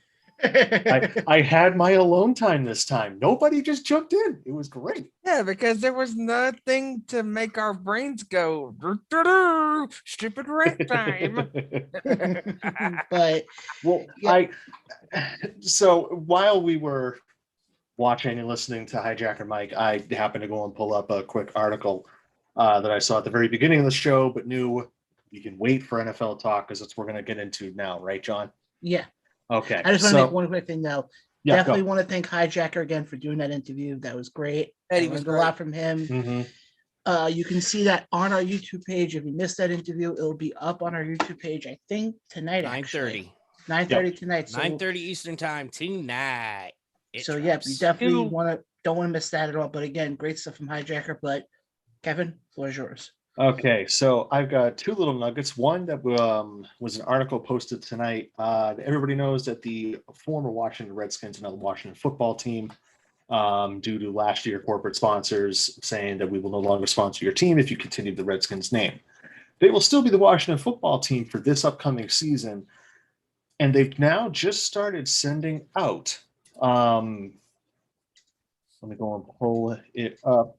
They've started sending out to season ticket holders different team names, like different ideas to try and see, okay, what do the fans want? And if I can pull up all the nicknames, yes, I can. So this is courtesy of JP Finlay of NBC Sports down in DC. Some of the names that were given out as a selection for Washington football team fans: the Washington Monarchs, What? Presidents, What? Wild Hogs, What? Riders. What? Get this one: Washington Capital City Football Club. What? Fuck. What did they go through? Madden NFL Generator? Red Wolves, which Okay. I actually kind of like. I like that one. Aviators, What? Wayfarers, Whoa. Said what? Aviators, like the Okay. sunglasses. Okay, whatever. Okay, keep going. Wayfarers, What? Ambassadors, Jesus Christ. What the hell is wrong with you people? Continue. Griffins, What? Say that again? Warriors, No, no, no, no. Griffins, Griffins. Griffins? Yes. Jesus. There's a Family Guy. Family Guy. Come on. Come Oh on. boy, they using my last name? Oh no. I better get paid for this. Warriors. Okay. How about this one? Armada. The Washington Armada. Touchdown Armada. Okay, that now is cool. Just for doing that. That actually is kind of cool. That's got a good ring to it. It kind of does. The Washington Rising. No, talk about falling. The Washington Swifts. Yodeling. Wait, is David LaRocca going to be the mascot? No, not Swiss. Swift. I Oh, love you, Dave. Swift. The Washington Commanders, Pilots, Rubies, Rubies. Renegades, and then Washington DC Football Club. So I'm currently looking at a bunch of names, and Red Wolves I like, Renegades I like. They should have just went Washington Senators like they did in Yeah, replacements. it should have been like that, but I'm looking at all of these, and it's just straight up dumpster fire. It's all trash. Like, Hey, boss. I'm sorry, Washington Armada. When you went and said touchdown Armada, that sounds cool. It does. But Touchdown. otherwise, like, Armada! here's the thing with like sports names. You know, like right now, they're at the Boston Bruins and the New York Islanders. So as a player, you can go and say, "I'm a Bruin" or "I'm an Islander." Yeah. But The New when York you, Islanders playing at the Nassau Mausoleum. How about this one? The Miami Heat. Yes. How do you say it? I'm a Heat? Right. Like it doesn't make any sense. You well, know? think about it this way: if you say you're a Nick, doesn't that mean you're basically toilet? Well, up in Canada, Canuck is technically a swear word slur. I forget which one it is. But Kevin, So what do but Kevin- Vancouver players do? we're on I'm a something. Canucker. I'm an Armada. Dang! Dude, if you say I'm an Armada, that sounds pretty badass. Yeah, but But like the that team also sucks implies, anyway. Well, I that know, also but implies that like the you've got name size and sounds pretty strength. freaking cool. But you see, the problem was, all right, Washington Redskins. The name was given to them by a Native American. Mhm. Yeah. So the only people that should really be bitching and moaning about this are your Native Americans, and it was given to you by a Native American. Corporate America sucks balls, okay? They kill everything. Not only that, they're telling you what you could do and what you can't do. So just happened to pop open Discord. And, Oh yeah. Joe Lobin with a comment. By that Oh, logic, yeah. Oregon State must love being Beavers, and University of South Carolina must love being called Cox. He's not wrong. He's not wrong. No, he's not. Yeah, of course, there are some names that it's a little bit odd. I've never understood why a team wanted to call themselves New York Jets, and this isn't like an anti-New York thing coming from the Boston guy. This is just more like, why would they call themselves the Jets? Or the Green Bay Packers. For years, I'm like, I have no idea why they call themselves the Packers. Well, this goes back in the day when the NFL first started. They were called the Acme Packers because it was a shipping company that packed boxes. And Packers. Kevin, actually, Joe answered that question in Discord. It says the stadium was right by the airport. Oh, Because you gotta remember, Now, I did not know technically, if you look at the Mets, that's not their real name. it's the Metropolitans. Yeah, it's the Metropolitans. Correct. Well, the thing with the Jets, people The forget. New York Metropolitans. The thing with the Jets, you got to understand, before they played at the, what's now called MetLife Stadium, they opened up at Shea Stadium. And if you remember last week, one of the things my dad has is the yearbook from when they played at Shea. If you're from the Queens area, you know that there's two big airports in that area, LaGuardia and Kennedy. Yep. That's kind of why. Yeah. Huh, I did not know that that it was because they were next to the airport. Yeah. Just like G.I. Joe said, you really do learn something new every day. Yeah. But then you can go through every team name. Oh, And, yeah. if you're a small person, okay, let's say you're not a tall person and you play for the San Francisco Giants. What do you say? I'm a Giant? Well, Mike Yastrzemski of the San Francisco Giants isn't exactly a big guy, but he's a Giant. Yep. Yeah, He plays for the Giants. Yep. It's one of those weird things. It's the team names. Yeah, it's the team name. So it's just one of those weird things. I just thought it was funny seeing some of these ones. And there were ones like I didn't realize Griffins was a name they were putting out there. And I'm kind of like, oh, okay. All right. Yeah, we're just this basically is we were kids. Remember that there's this little ball with suction cups all around it that you throw at the wall and then you just watch it fall. Yep. I almost feel like that's the what Washington Washington's football doing. team is just throwing a bunch of them at the wall, and whichever we're at one 6. falls last is the one they go with. Seems like they're Yeah. blindfolding themselves with darts, throwing it names on a dartboard, throwing it. First one that hits is a team name they can use on the list. Yeah, Yes. but it's also like the other saying that you're throwing shit against the wall and seeing with sticks. It's the same thing. Yep. But We're just using it correctively, John. Yes, I know. And Kevin, I think there's something that you also, besides these ridiculous team names, you want to bring up something because you and I had a pretty interesting discussion the other day.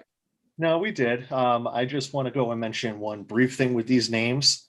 Nobody seems to be batting an eye at the fact that the Washington football team is trying to act like they're a British Premier League soccer team with Washington, D.C. Football Club, or what was the other one? The Washington Capital City Football Club, or CCFC. Is David Beckham going to own the team now? You're playing American football in the NFL. You're not playing football that's around the world. Like, no, give me a name. Well, hold on. Maybe, and this is just one of those crazy thoughts. Hasn't there been talks about moving a football team to London? Yes, there's been talks. I doubt it'll be the Redskins. The I'm former Redskins. just saying. Well, everybody seems to think that it's going to be the Jacksonville Jaguars because of Shad Yeah. Khan, the owner of the Jacksonville Jaguars, having I believe it's Everton, if I'm Yes. correct. Yeah, he's got the Yes. Everton Football Club over in the British Premier League. Yeah, but think about it. I mean, they're sending out these names. Washington's always been that. And think about this way also. They move over to London, they can really start a whole new era out there. Yeah, they could, but I don't know. It's just I don't know. I don't like a lot of those names. So we're probably two Renegades and Red Wolves. That was about it. I'm with Carl. They should have just gone with the Senators. Mm-hmm. Renegade. So, but yeah, like Steven said, since we're broaching the topic of the NFL. Well, there's one thing I want to get into before the NFL. Okay. And it's an honor through basketball. I want to get into that before football, John. Yeah, go right ahead. Go right ahead. As we all know, unfortunately, Kobe Bryant died last year. He is going into the Hall of Fame up in Massachusetts this year in Springfield, Massachusetts. Mm-hmm. The gentleman that was selected to posthumously induct him into the Hall of Fame is somebody we spoke about highly on this show this morning. And I believe all five of us have the most respect This morning? for this gentleman. This afternoon, whatever. Shut up. The one, the only, the great one himself, Michael Air Jordan, has been selected to present to Kobe Bryant's family his enshrinement into the Basketball Hall of Fame. Honestly, when I heard it, I basically sat there and said, finally, the first sports story that I do not disagree with. I couldn't have thought of a better person. When I was at lunch today with Joe at Red Robin today, he told me that Jordan was inducting Kobe into the Hall of Fame. I was like, now that is a perfect story. Absolutely. Because to me, you know how everybody always makes the comparison of LeBron to Kobe, LeBron to Michael. To me, the comparison should be Kobe and Michael. Yeah, it should be Kobe and Michael. Without Absolutely. Well, think about this also. I mean, didn't Michael kind of pass the torch to Kobe? He did. Yes, he did.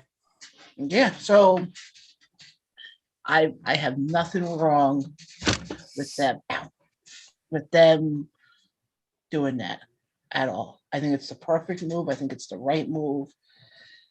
And I think it's definitely a move that in the day and age we live in, sports fans can be happy about. Mm-hmm. If that makes any sense. But Carl, unless there's something else you want to get to with the basketball stuff. I know that there's the big that thing. was the big one I wanted to get to. That is a big thing. Anyways, Kevin, floor is yours. Okay, so earlier this week, in a very touching video, I cannot tell a lie and say that I did not tear up a little bit watching this. You and me both.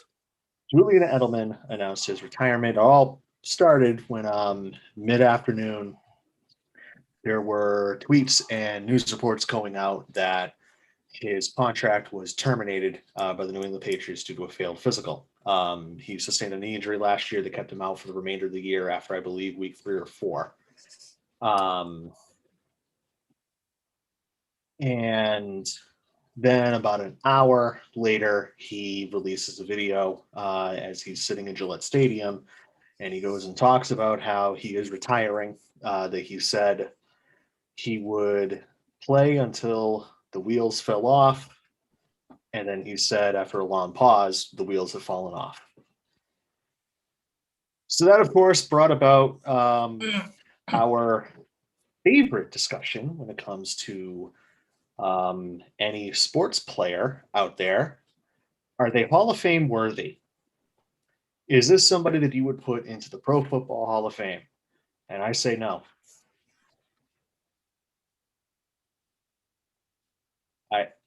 No. He's not a Pro Football Hall of Famer. He is 100% without a doubt a Patriots Hall of Famer. Correct. But he's not a Pro Football Hall of Famer. Nope. The stat, like, you can go and throw at me, but he's won 3 Super Bowls. Yeah, So what? okay. So congratulations, you won 3 600 Super plus Bowls. receptions, 6,000 You know? plus yards, 36 touchdowns. Sorry, great I mean, player. technically, he was our 4th quarterback. Yes, he was our 4th quarterback. This is also not going the way I envisioned at all. I figured there would be a little more fireworks. I'm a little put out. I figured Carl would be like, what the fuck? And John would be like, wait, what?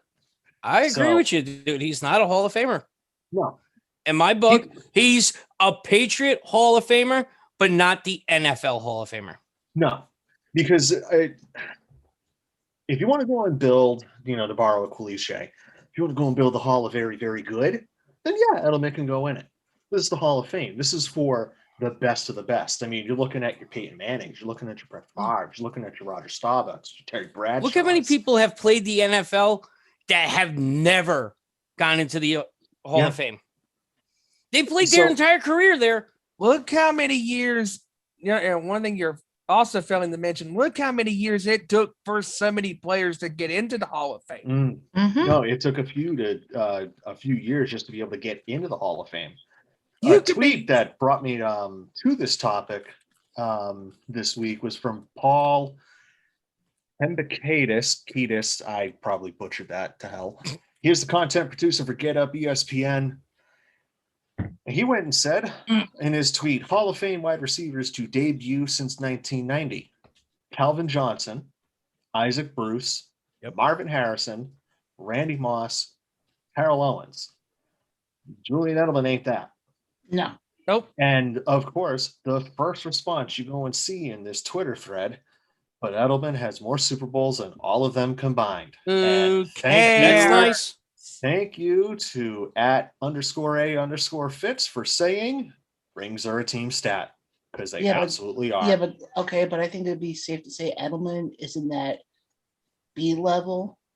He's never been in A level. No, he's at that B level where it's like he's not Like the B guy you minus. want to build the wide receiving core around.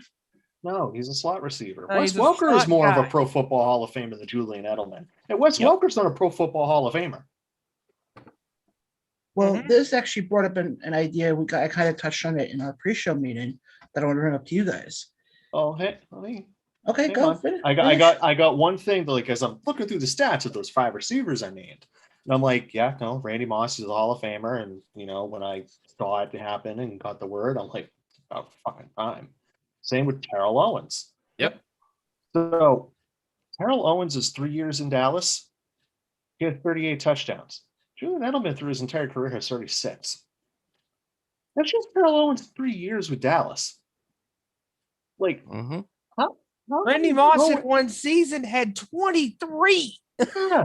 And I believe Calvin, if I'm not mistaken, I know he had, 2012, 122 receptions for 1,964 yards. That's an insane amount of yards. Now, I can't remember if that breaks the record or if Jerry That Rice sounds still about holds right. that. I think Jerry Rice still holds it. Okay. Yeah. But just to have that number of yards, like Isaac Bruce is just the level of consistency that he had. 91 touchdowns, 15,000 yards, 1,000 receptions. Marvin Harrison is another one that is just the epitome of consistency. And he played with arguably one of the best quarterbacks in the NFL, and Peyton Manning for the majority of his And he career. won a ring. Did he win a He's ring? only Yes, got one he did ring. win. He did. Yeah. He won a ring. He's with got the Colts. one ring. Yeah. He's only got the one ring, but I don't think it really matters. It doesn't Look matter. at Calvin Johnson. There's No rings. Yeah. He's got no rings. No rings. And one No of the rings, but look greatest at his stat. receivers. Yeah. 11,000 yards, 83 touchdowns, 730 receptions, 15.9 yards per reception. Julian Edelman's yards per reception throughout his career, 11. 3. Isaac Bruce's yards per reception, 14.9. Marvin Harrison, 13.2. Randy Moss, 15.6. Carol Owens, 14.8. I'm sorry. No competition. But Sorry. Julian Edelman is a Patriots Hall of Famer. Oh yeah. He's not a Pro Football Hall of Famer. Because, I mean, when you really want to boil it down to it, we're going to put Julian Edelman. Eli Manning goes in. Mm-hmm. And I'm sorry. A quarterback who is a 500 record throughout his entire career and never leads in any statistical category except for looking like a dumbass. That's Eli. I'm sorry. that is not a Pro Football Sorry. Hall of Famer. But Exactly. Eli will get in because of the last name, who he's related to, which goes along with the last name. And, well, he won 2 Super Bowls and he really turned it on in the playoffs. Okay, well, then separate the Pro Football Hall of Fame into And Kevin, playoff swing for those that turned it on in the playoffs, like a Julian Edelman. I will give that man the proper respect. In the playoffs, he blew it up. I just thought of this, Kevin, and Yes. people forget about this. Eli, people were talking about how Eli at that time before Manning won that last Super Bowl in his last season, how Eli was better than Peyton because he won two rings to Peyton's 1. Get the hell out of here. And me, rings shouldn't determine Rings whether or not a don't mean player. a damn thing. Rings are rings are a team stat. Yep. Mhm. Look at Dan Marino. He's a Pro Football Hall of Famer. None. He's got no rings. Jim Look Kelly, at Tony Gonzalez. Jim Kelly, none. He went to Barry 4 Super Sanders. Bowls. Barry Sanders, none. Randy Moss, Yeah, Barry none. Sanders. Chris Carter, none. Yeah. Those are Pro Football Hall of Famers. Yeah. I actually got a few comments from Discord. Of course, they're all coming from our buddy Joe Lowman, Joe in North Carolina. He says that about Julian Edelman. He says, talk about so did Daryl Johnston blocking for the best running back of all time. He deserves more mention than Julian Edelman does. And he also compares him to a more successful Wayne Schrebay. Wayne Schrebay from Garfield, New Jersey, who played for the Jets. And then Wayne Corbett. Wayne Schrebay. Schrebay. Tomato. Yeah, thank you for correcting me, jerk. Joe, and he also says that Joe Willie Namath had a 60-61 record, terrible stats, and one huge win, yet he's a Hall of Famer. He also says that Eli is a Hall of Famer. And he said it was about and he said what you guys were mentioning, it was about the 3, what he says, it's about the 3 rings. And that was about Moose, he says. But we're not taking away anything from Julian Edelman. He was definitely one of the key people who helped build that dynasty. But he's like, okay, I'm going to equate this to a movie. And you're going to see where I'm going with this in a second. Mhm. You know how in a movie you have your big A-list actors and you have your supporting cast? Yep. Julian Edelman would be the supporting cast. Yeah.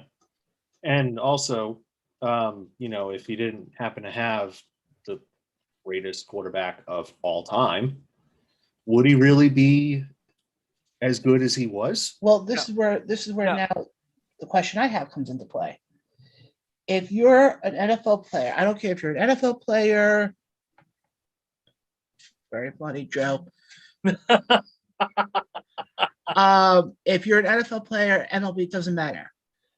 Is it more important to you to go into the Hall of Fame or to win a Super Bowl, a World Series, an NBA Final, or a Stanley Cup? Which one do you guys think would be more important? I mean, to me, both are important, but man, I want to be known for having a great career. Thank you. That's what I was just going to say, Steve. Yeah. I would rather go out with a stellar career than a ring.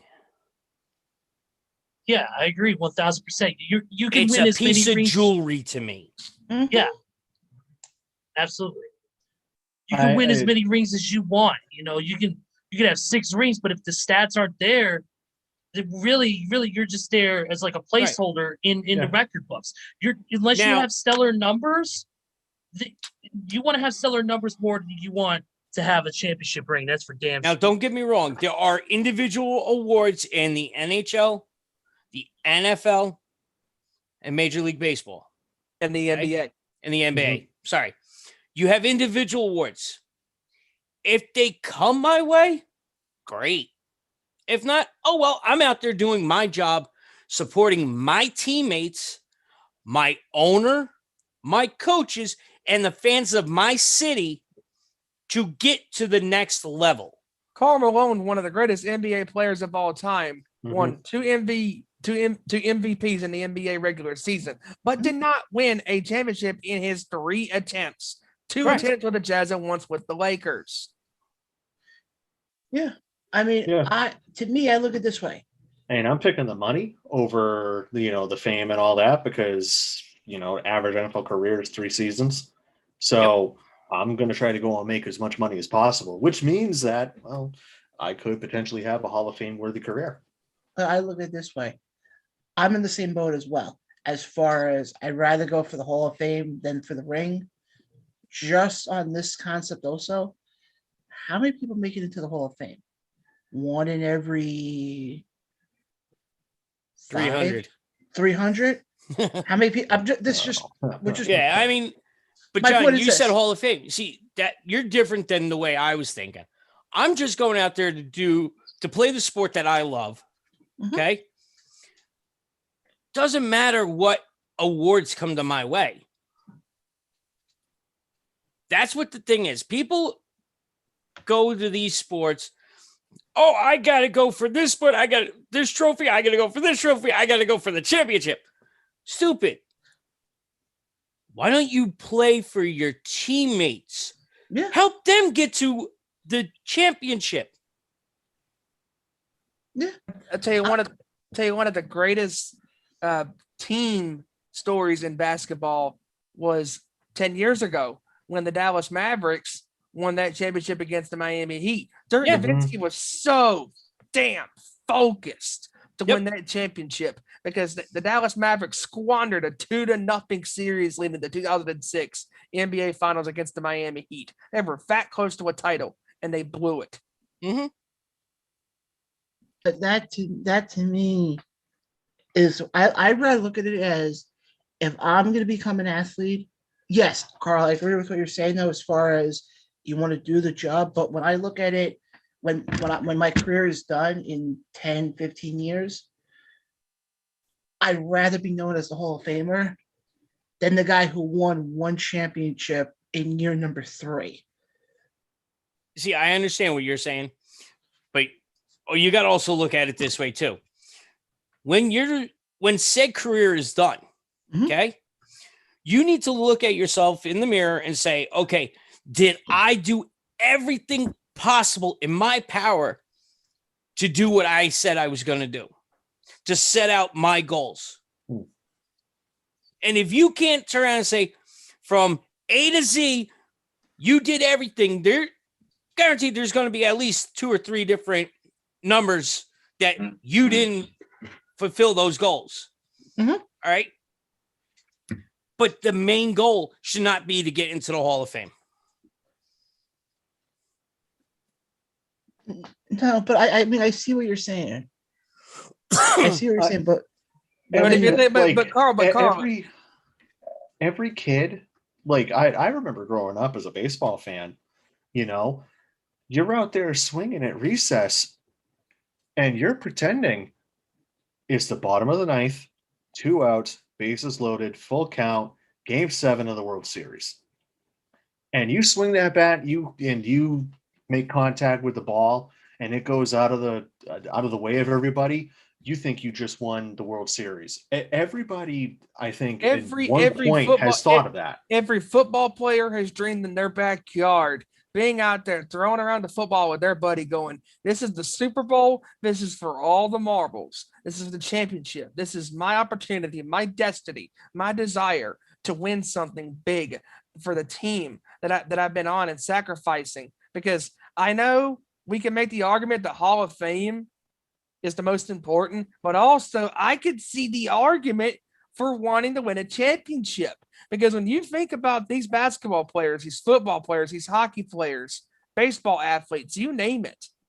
These guys and these gals have that dream as well, to want to be out there, and they're watching these games. That's why they fall in love with the game. It's because not only with the great players, but seeing what these players do with their teams. And that's win, win, win.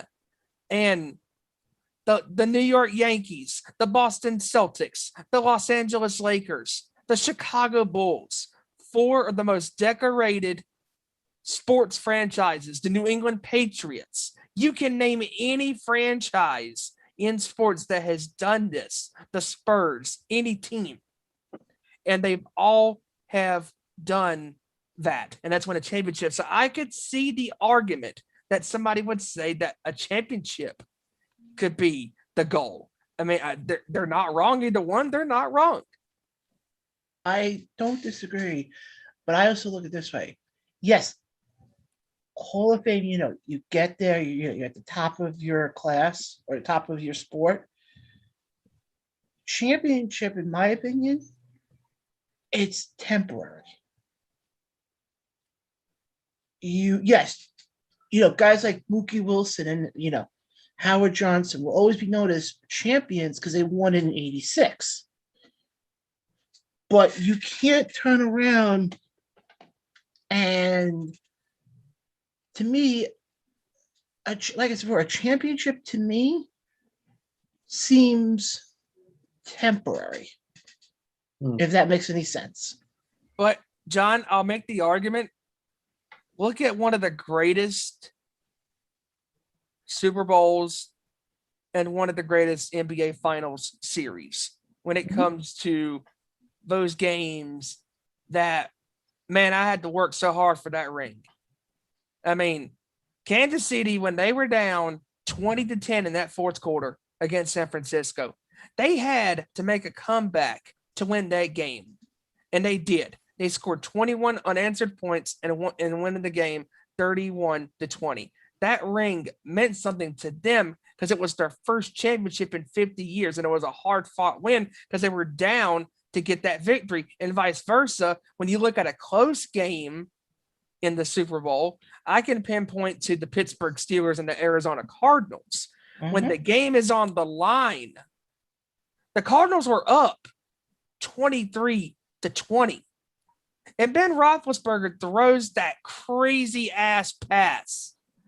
He should have not thrown that ball, but the man knew in his heart that if he wanted to be a legend in Pittsburgh Steelers history, there was your opportunity to be an immortal for life in Pittsburgh Steelers lore. Because when Santonio Holmes caught that pass, that was a crazy catch. And he had the guts, the will to do that. And then in basketball, unfortunately, Carl, Kevin, and myself were Celtics fans, but Kobe Bryant said at the end of that finals in 2010 against the Celtics, this is the most sweetest championship that I have won. I mean, you fought hard for it. LeBron, no matter how many championships LeBron James wins in his illustrious career, his best championship win, defining moment, is against Golden State in 2016 because Golden State had them dead at the door, dead on arrival, down 3-1 in that NBA final series, going back to Oracle Arena. LeBron James and Kyrie Irving scored 41 points in that game and kicked the living hell out of Golden State. They were focused and said, we're going to go home. Screw the critics. Screw the people that say we're not going to do good. That went back to Cleveland, whooped their ass. Go back to the Game 7, one of the greatest Game 7s in all time in sports.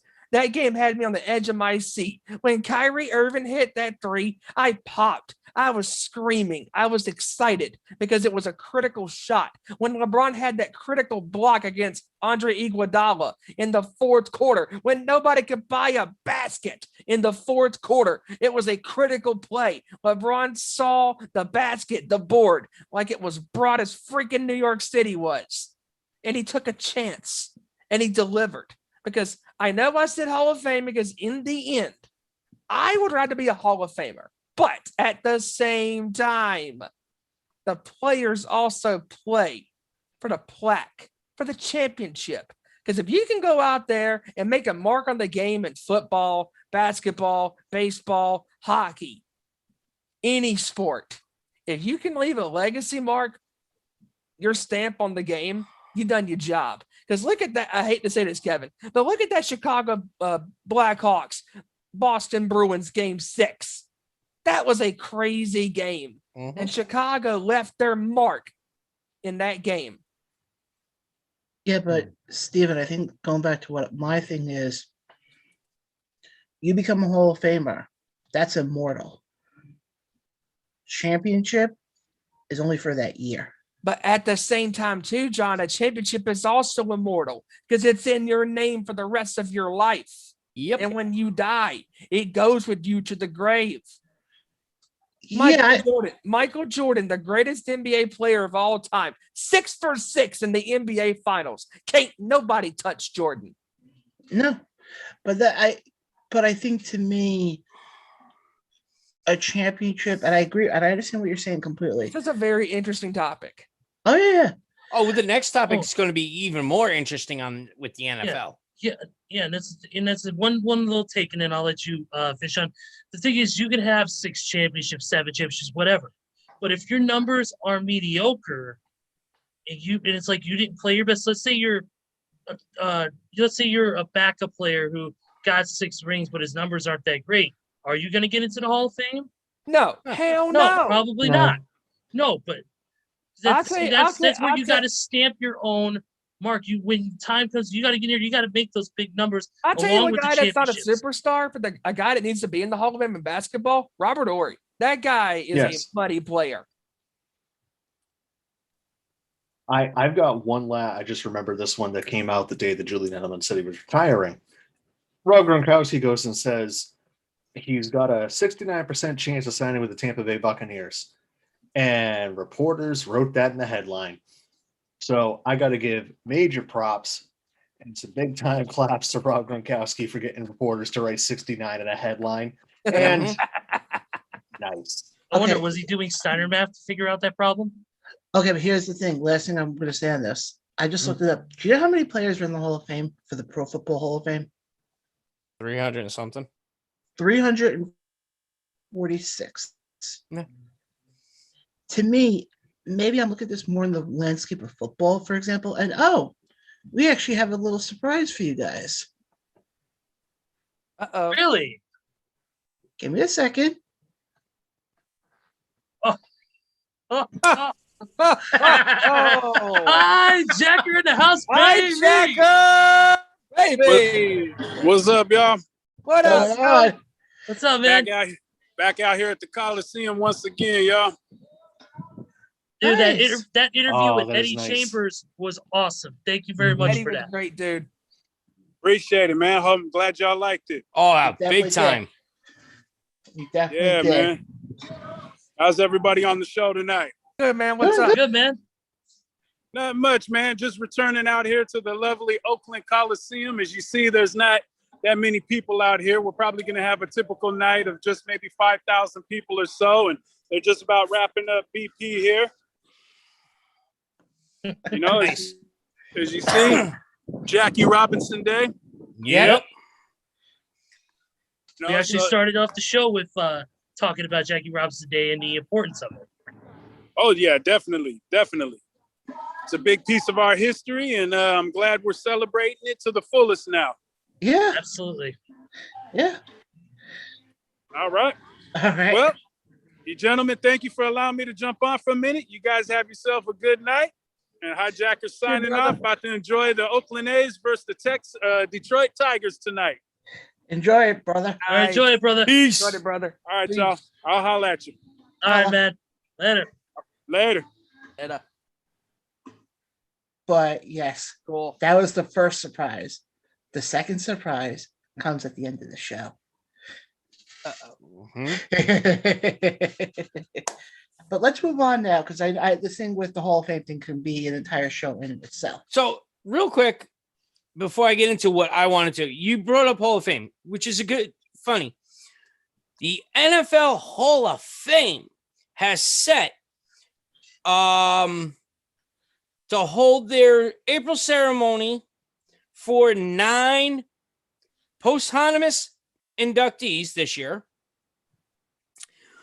But the class of 2020 and 2021 will be held August 5th through the 9th at the Hall of Fame. Okay. Oh, nice. Very nice. Very nice. So this is the 8 members of the 20-person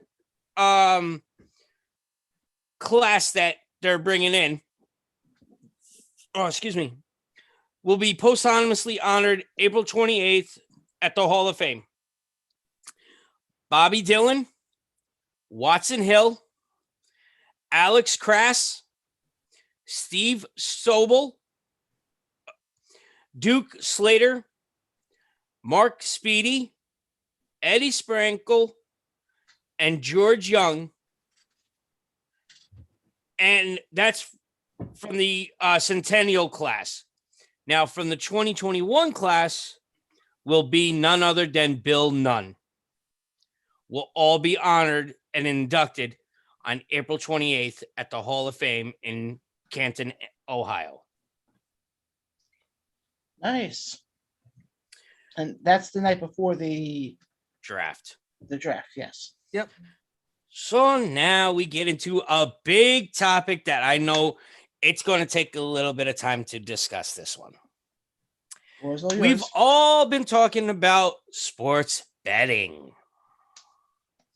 Well, our fearless NFL league decided to partner with Caesars Entertainment, DraftKings, and FanDuel for the first time ever to allow sports betting.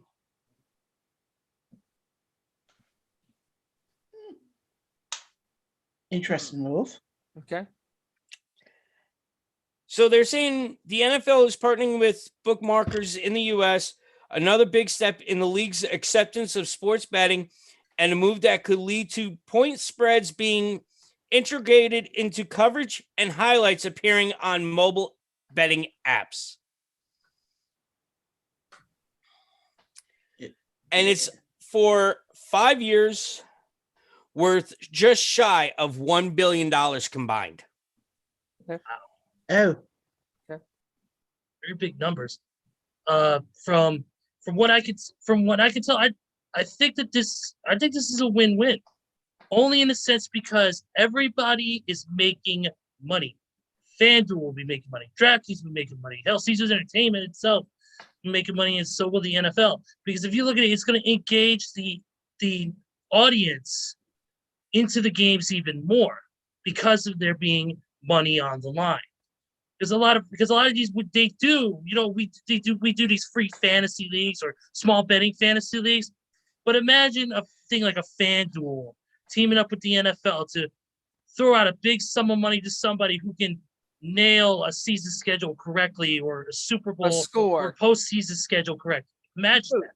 Dude, if this stuff was around 4, 5, 6, 7 years ago, I would have won a shit ton of money getting these games correctly. Like I don't know how the hell I got the Atlanta Falcons and Patriots Super Bowl 51 game in Houston correct, 34-28. I said Atlanta was going to start out hot, beat the crap out of the Patriots, up 2-3 touchdowns. And the final score is going to be 34-28 New England. I don't know how the hell I nailed that one. And then I had somehow nailed the Seahawks and the Patriots 28-24 correctly. And then I nailed spot on. I said, I don't know who's going to win the game, but I predict the final score between the Panthers and the Broncos, whoever wins, it's going to be 24-10 because I could sense it was going to be a defensive battle game. So damn it. If this money stuff would have came in a few years ago. Steven, you brought up just exactly where I wanted it to be. So it's a big change for the NFL, which for decades was adamantly against it for the fear that it was going to interfere. It was going to damage the league's integrity. However, the NFL, along with the NCAA, NBA, NHL, and Major League Baseball, fought the state of New Jersey to authorize sports betting for 6 years. Okay. New Jersey wanted to authorize it for 6 years, and they all turned and said no. Ultimately losing a decision by the U.S. Supreme Court in 2018. 3 years later, after the ruling, more than half the states in the U.S. have passed sports betting legislation. So that means it is legal in the state of New Jersey to bet on them.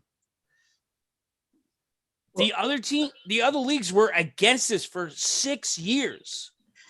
Now, all of a sudden, you realize what New Jersey saw. For once, New Jersey did something right. Well, I want to bring up this interesting point. Being how New Jersey's been pushing for this for a while, and Carl, like you just said, the league kept shooting down. Do you think it has anything to do with the fact that the NFL lost a crap ton of money last year with the pandemic? And because of that, they're trying to make up any money they can get at this point? I don't know if that was the actual reason behind it. That's probably the read between the lines reason, though. Yeah, that's what I'm just saying. I agree. I mean, think about it. The NHL, when they did the division realignments, they went and put they were sponsored. You have the Honda West division, you have the Scotiabank Atlantic division. Right. Yep. Anything to try to go and recoup loss from the pandemic that started last year. Yeah. Right. So to me, it's like, yes, do I think the leagues would have done this at some point, or like the NFL would have done this at some point? But I think what kind of moved it along quicker was the fact that they lost a crap ton of money last year with the pandemic. Mhm. And Roger Goodell's probably sitting there going, we got to recoup what we lost last year. Let's see what we can do. And they said, let's go for the gambling route. And he's like, okay, let's go ahead and go through with this. Because to me, that's where I think they're looking at this whole thing. That had the pandemic not happened, I don't know if we'd be sitting here right now talking about it now.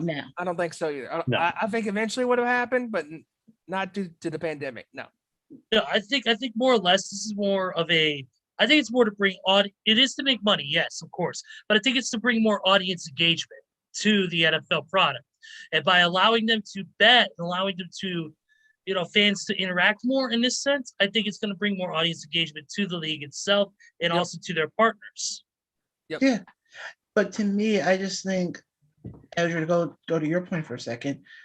Yes, so I think it's gonna bring in more eyes. Yeah, but if you're a bettor like that, and you're only really in it for the betting, are you really gonna sit there and adjust, not adjust, but give your time to sit there and watch 2 or 3 games on a Sunday afternoon? I mean, we all watch games, and we know damn well you're not sitting down for 20 minutes to watch an NFL game. Well, also, if you look at this, John, not everybody with a disposable income is not going to be as invested into the actual games. Yeah, they're going to be invested into betting and winning the big games when it counts to make that money back and then some. But there's going to be people with that supplemental income who are hardcore NFL fans who will not only bet on the games, but they'll sit and watch the game from start to finish, from the first quarter all the way to the end of the fourth. And it's going to be a mix of both. It's going to be people that are going to be there just to bet on the games, and the people who are going to bet on the games, but also be engaged in the action that's going on the gridiron. And to add what Ezra's point, what he's saying, and then I know Kevin probably will agree with this as well. When you look at the aspect of gambling, a gambler has to know what is going on in between the field, the court, etc. If you're going to be a gambler, you need to know what is going on in the games, because you need to have an idea on what team is good at this, what team is good at that. You're not just going to place some random bet on something you think that isn't going to happen. You're going to place your bets on something that you think can happen. Because if I was a betting man, I look at the Super Bowl as a game that I look at the team's strengths and weaknesses. And looking at the past winners that have come over the years, Tampa Bay against Kansas City, I knew going into that game that Tampa Bay's defense had a shot to stop Kansas City's offense because how good their defense is. And if I was a betting man, I would have took Tampa Bay's defense to stop Kansas City. Maybe not win the game, but you can still win money on stuff like that. You have to play smart, and you have to know what you're doing. Yeah. And a casual fan is not is not going to take part in the betting if they don't know what's going on and they don't pay attention fully to the details and the surroundings of the game. It's kind of like with fantasy football, you know. Yeah, absolutely. But guys, let's just keep the show going because we don't have that much more time left tonight. Also, too, real quick, NFL players are deciding they're going to skip workouts leading up to the NFL season. And one other quick thing. I've got no problem with the skipping of workouts. They're voluntary anyway. It's coaches and teams that are trying to go and make it seem like, oh my God, this is a huge deal. They're skipping the workouts. They're voluntary OTAs. The way that they were trying to structure it was 1 week you were going to be in-house, 1 week you were going to be out of house, next week you were going to be Zoom or whatever, video conferencing. And players are like, listen, if we can't be on the field all at the same time, we're not doing this. Yeah. Plain and simple. Yeah. One last thing I want to bring up to the NFL before we go quickly to MLB before we wrap up the show for tonight. They did announce also that it's not a set in stone, but it's worked out this way the last couple of years, so they're going to continue it. The drafts will be Thursday night, which, we'll get to that announcement at the end. The next day is when they're going to announce the official schedule for the 2021 season. Nice. 2021 season. Yes. So you have the NFL draft that Thursday. But go ahead, Carl. Steve, the reason I am saying the 2021 draft, because when you say 2021, it sounds like you're saying the year 2020, 2021. It's the same fucking Okay. We're picking straws here. Jesus Christ. No, go ahead, John. I get where Carl's coming from. That I get where Carl's. Yeah. Right. So if you say 2021, great. You're not going to have a problem. But at least you hope you're not going to have a problem. Well, There's still you're going to have idiots some everywhere. morons that'll be like, well, what are you talking about? I thought you said it was after this draft, not the 2020 draft. Shut up. Yes, folks, that's what we do on this show. But quickly, I want to get into one. Bruins. Yeah, what's that? 3-1 Bruins? Shut up. I want to get quickly into MLB because we're just coming out of the first, for a lot of teams, it's their first series, unless it's the Mets, who seems like every other day they're getting rained out. They'll have to make up, 27 games in like August. And this kills me as a New Yorker to say this. Kev, that was actually by a good player. Yeah, which we never got into. John, finish your thing and then we'll go and quickly discuss it. I actually have to give credit to a Boston Red Sox player. And this is being recorded, so this is going to be in the archives forever. But JD Martinez, right now, I just want to read his stats so far. 45 at-bats, 378 average, 5 home runs, 16 RBIs, 0 stolen bases, and a 1.307 OPS. We're not even at the end of May yet, and this guy is already ripping it. So I got to give him props for a great start to the first part. Yeah, but if you excuse me, we'll have to go throw up now. But also, too, you got to realize, too, he had a bad season last year. Oh, no. No, that was, by his standards, that was horrible. Mhm. And Sunday, he had a 3 home run game. Yes, He did was that, I heard. taken off of the COVID list. He just had a Yes. cold. It's just it's just a head cold. He's negative for COVID. And then he goes and rips 3 bombs. Correct. There's Mind a you, reason he why had he's called COVID. Jumbo Dong. He had COVID last season. Yep. Yeah. And look at what he is. To me, he's a shining star. He didn't let it get him down. He's coming back fighting for his job.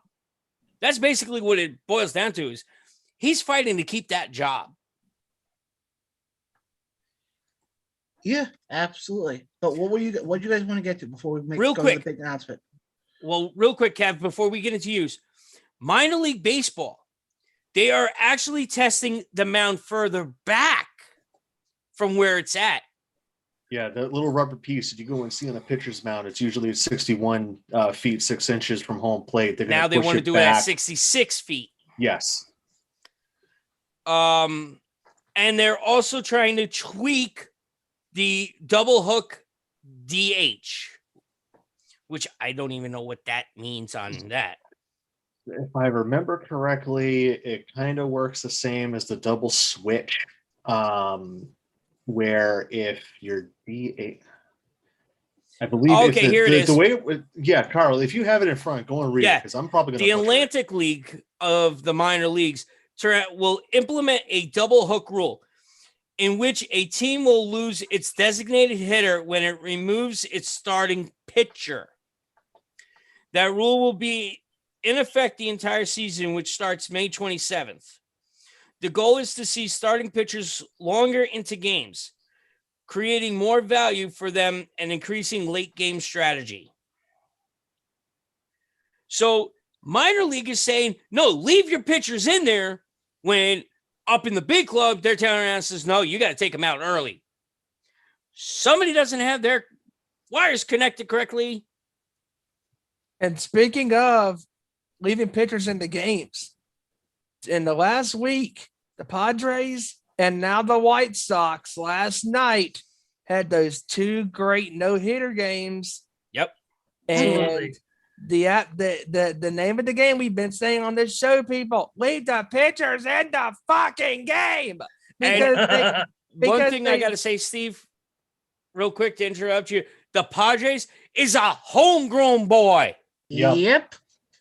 And it's the first time in Padres history you had a no-hitter game. And Chicago's 20th. Correct. Correct. Yes. Absolutely. Unfortunately, it would have been a clean game, but he hit the gentleman in the foot. Yep. Yes. And You moron. seeing, because I have MLB TV for free this year, thanks to T-Mobile. That wasn't a sponsor. No, it was not. No free ads. So, hearing Don Orsillo, the former Red Sox play-by-play guy for years, hearing Don Orsillo call it in San Diego, like, I'm already, because I just love baseball, tearing up a little bit because it's the first no-hitter in San Diego Padres history, and then I'm tearing up a little bit more because I'm hearing Don Orsillo call it, and I remember the ones he's called with Clay Buchholz, John Lester, and Derek Lowe. Yep. Mm-hmm. So that's my little nerd out moment. And All I know there was a stat on, when was the last perfect game? August 2012, it was Felix Hernandez of the Seattle Mariners. Mm-hmm. King right. Felix. Guys, it's time that. Okay, Ezra, go right ahead. Just one quick MMA news note. It was announced today, breaking news on that front, that Amanda Nunes, current UFC women's bantamweight and featherweight champion, will be stepping back down to bantamweight to defend her crown against Juliana Pena August 7th, UFC 265. Going to be a huge matchup. Of course, it's Juliana Pena 10-4, or 10-4, really gaining herself number 6 ranked bantamweight, taking on, of course, the Lioness, who has been unstoppable since winning the featherweight and now the bantamweight title. It's going to be a great fight. Location and venue to be determined. And that's all I got as far as the MMA portion. All right. Anybody else have anything yet to before we get to the announcement and we wrap We're up good. the show? Yeah, Oh, we're good. good. Make the Yeah, announcement. no, I think we're good. Okay. We've been teasing this. We teased this on social media. And now it's time for the big reveal. Because on April 29th, we talked about it a little bit earlier ago. 2 weeks. It will be the 2021 NFL Draft. And guys, do we have a treat for you? God damn it. Hold on. You had one job, sir. There we go. No. Sting and Darby Allin will not be on the show. Shit, what the hell happened? Hold on. Where's the earth-shattering kaboom? Oh, great. Now this damn thing won't work. Son of a... There we go. Technology at its finest. Yes. Oh, Join us. 2021. April 29th, 7 p.m., 4-hour watch along. Folks, if you're not familiar with a watch along that we've done, if you watch the Nation show, basically that is a show where we throw everything out the door. And you will get our opinions, myself, Kevin, Carl, Ezra, Steven, and who knows who else will be strolling in. But that will be April 29th, starting at 7 p.m. And here's the other thing also. We're not going to leave the airwaves until the last pick of round number 1. So if it ends at midnight, guess what? That's when Sorry. we end. And to make it even better, the day before that, I get my second shot of COVID. So I'll be an interesting case that night. But We might have to host this show as a 4-piece. Not a problem. I'll Maybe be you there. won't have any technical issues with technology after your second shot. Either way. Okay. gonna On be that fun. note, Just want to say final thoughts. Great show as always. Talking to you guys about the world of sports after we had a phenomenal show last week with your father going into the memorabilia of sports history collectibles. Yep. Oh man, that was just phenomenal. And this week, getting back to the groove and doing what we do, talk sports, kick ass, take names. Yeah. It's going to be a next great couple of weeks, man, because who knows what the hell is going to happen. Because after this past week's 2 no-hitters in baseball, there is no telling what's going to happen in the world of football and everywhere else when it comes to the news and stuff. oh, absolutely. Ezra, final thoughts. Final thoughts are, first of all, once again, it's great doing the show with you guys as always. Love this. What a great show it was. We got to cover everything that we needed to cover. Your show last week with your father was personally my favorite episode that we've ever done. It was so extensive, so knowledgeable about the history that was in that house. And we hope everybody enjoys the weekend and can't wait in 2 weeks to do the NFL draft. And let's rock and roll, baby. Kevin. Well, the final thoughts is, just continue being good to everybody around you. As always, we're still in the middle of a pandemic. If you're able to go and get the vaccine, go and get it. No, I do not actually believe that it's a microchip inside. I'm just joking around with that because it's just funny to go and make fun of that. Because me personally, I've never had better Wi-Fi in my life. Totally kidding. No, just keep being good to each other. Keep, as Casey Kasem used to go and say, keep reaching for the stars. Yes. Absolutely. Carl? The only thing I got on final thoughts was last week's was a great show. It was an eye-opening for us sports and history collectors, especially history buffs that love history so much. This week we had a great show. I can't wait to get back to our show again next week, especially in 2 weeks when we have our watch along, our first ever watch along on the sports show. But the one thing I am going to ask you guys and everybody out there, please support our troops and always keep them in your prayers because they are our first line of defense, along with the fire, police, and EMS workers. Absolutely. Final thoughts from me. Another great show tonight. I'm glad to hear that everybody loved last week's show. That was personally, that was probably one of my favorite episodes. I don't care if it's this show or the Nation. That to me, last week's episode was personally my favorite one that I've ever done. And then other thing I'm going to say with that, Carl, if your eyes could have popped out of your head even more that night. I think I finally got him back in tonight. Are you sure? You sure about that? I regret wanting to go and give my firstborn for that Darth Vader action figure. But yeah, guys. Still my firstborn is a boy who likes golf. His eyes are popping out of his head. He looked like a Play-Doh Mr. Potato Head. But guys, this has been another great episode. And as always, follow us on social media. We're on Facebook, Twitter, Instagram, you name it, we're there. If you're on the YouTube page, please hit the subscribe button, because I keep stressing that for one reason. Until we have to get to 100 subscribers.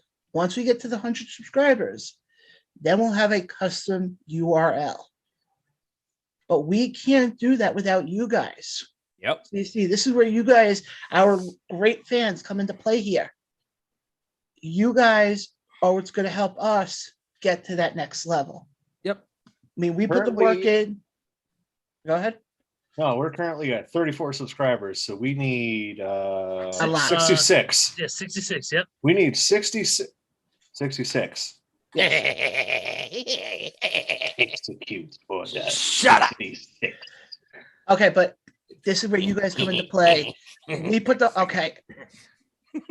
hard work into the show every week. But we can't do this ourselves. So I'm asking you guys, if you're on the YouTube page, hit the subscribe button. Share this with your friends, your family, your coworkers, people you meet in the street. I don't give a crap. Get us those numbers. Help us get to that next level, where then this show could become much bigger than what it is. Yep, exactly. And like everybody else said, I'll repeat it again. Join us in 2 weeks for our first ever watch along here on the Sports Channel. But tune in next week, though, as we will give you a full 2-hour preview, or as much as we can, of the NFL draft. Correct. So if you are a draft guru, you're not going to want to miss next week's show. But for Kevin, for Carl, for Ezra, and for Steven, I'm John. Let me just make sure I get everything set up first here. Oh, come on. Shut up. We need the Jeopardy theme whenever he does this. Okay. Okay, everybody, shut up. No. Okay. But I'll say this again. For Kevin, for Carl, for Ezra, and for Steven, I am John. We want to thank Hijacker Mike for his Nation Nights fights.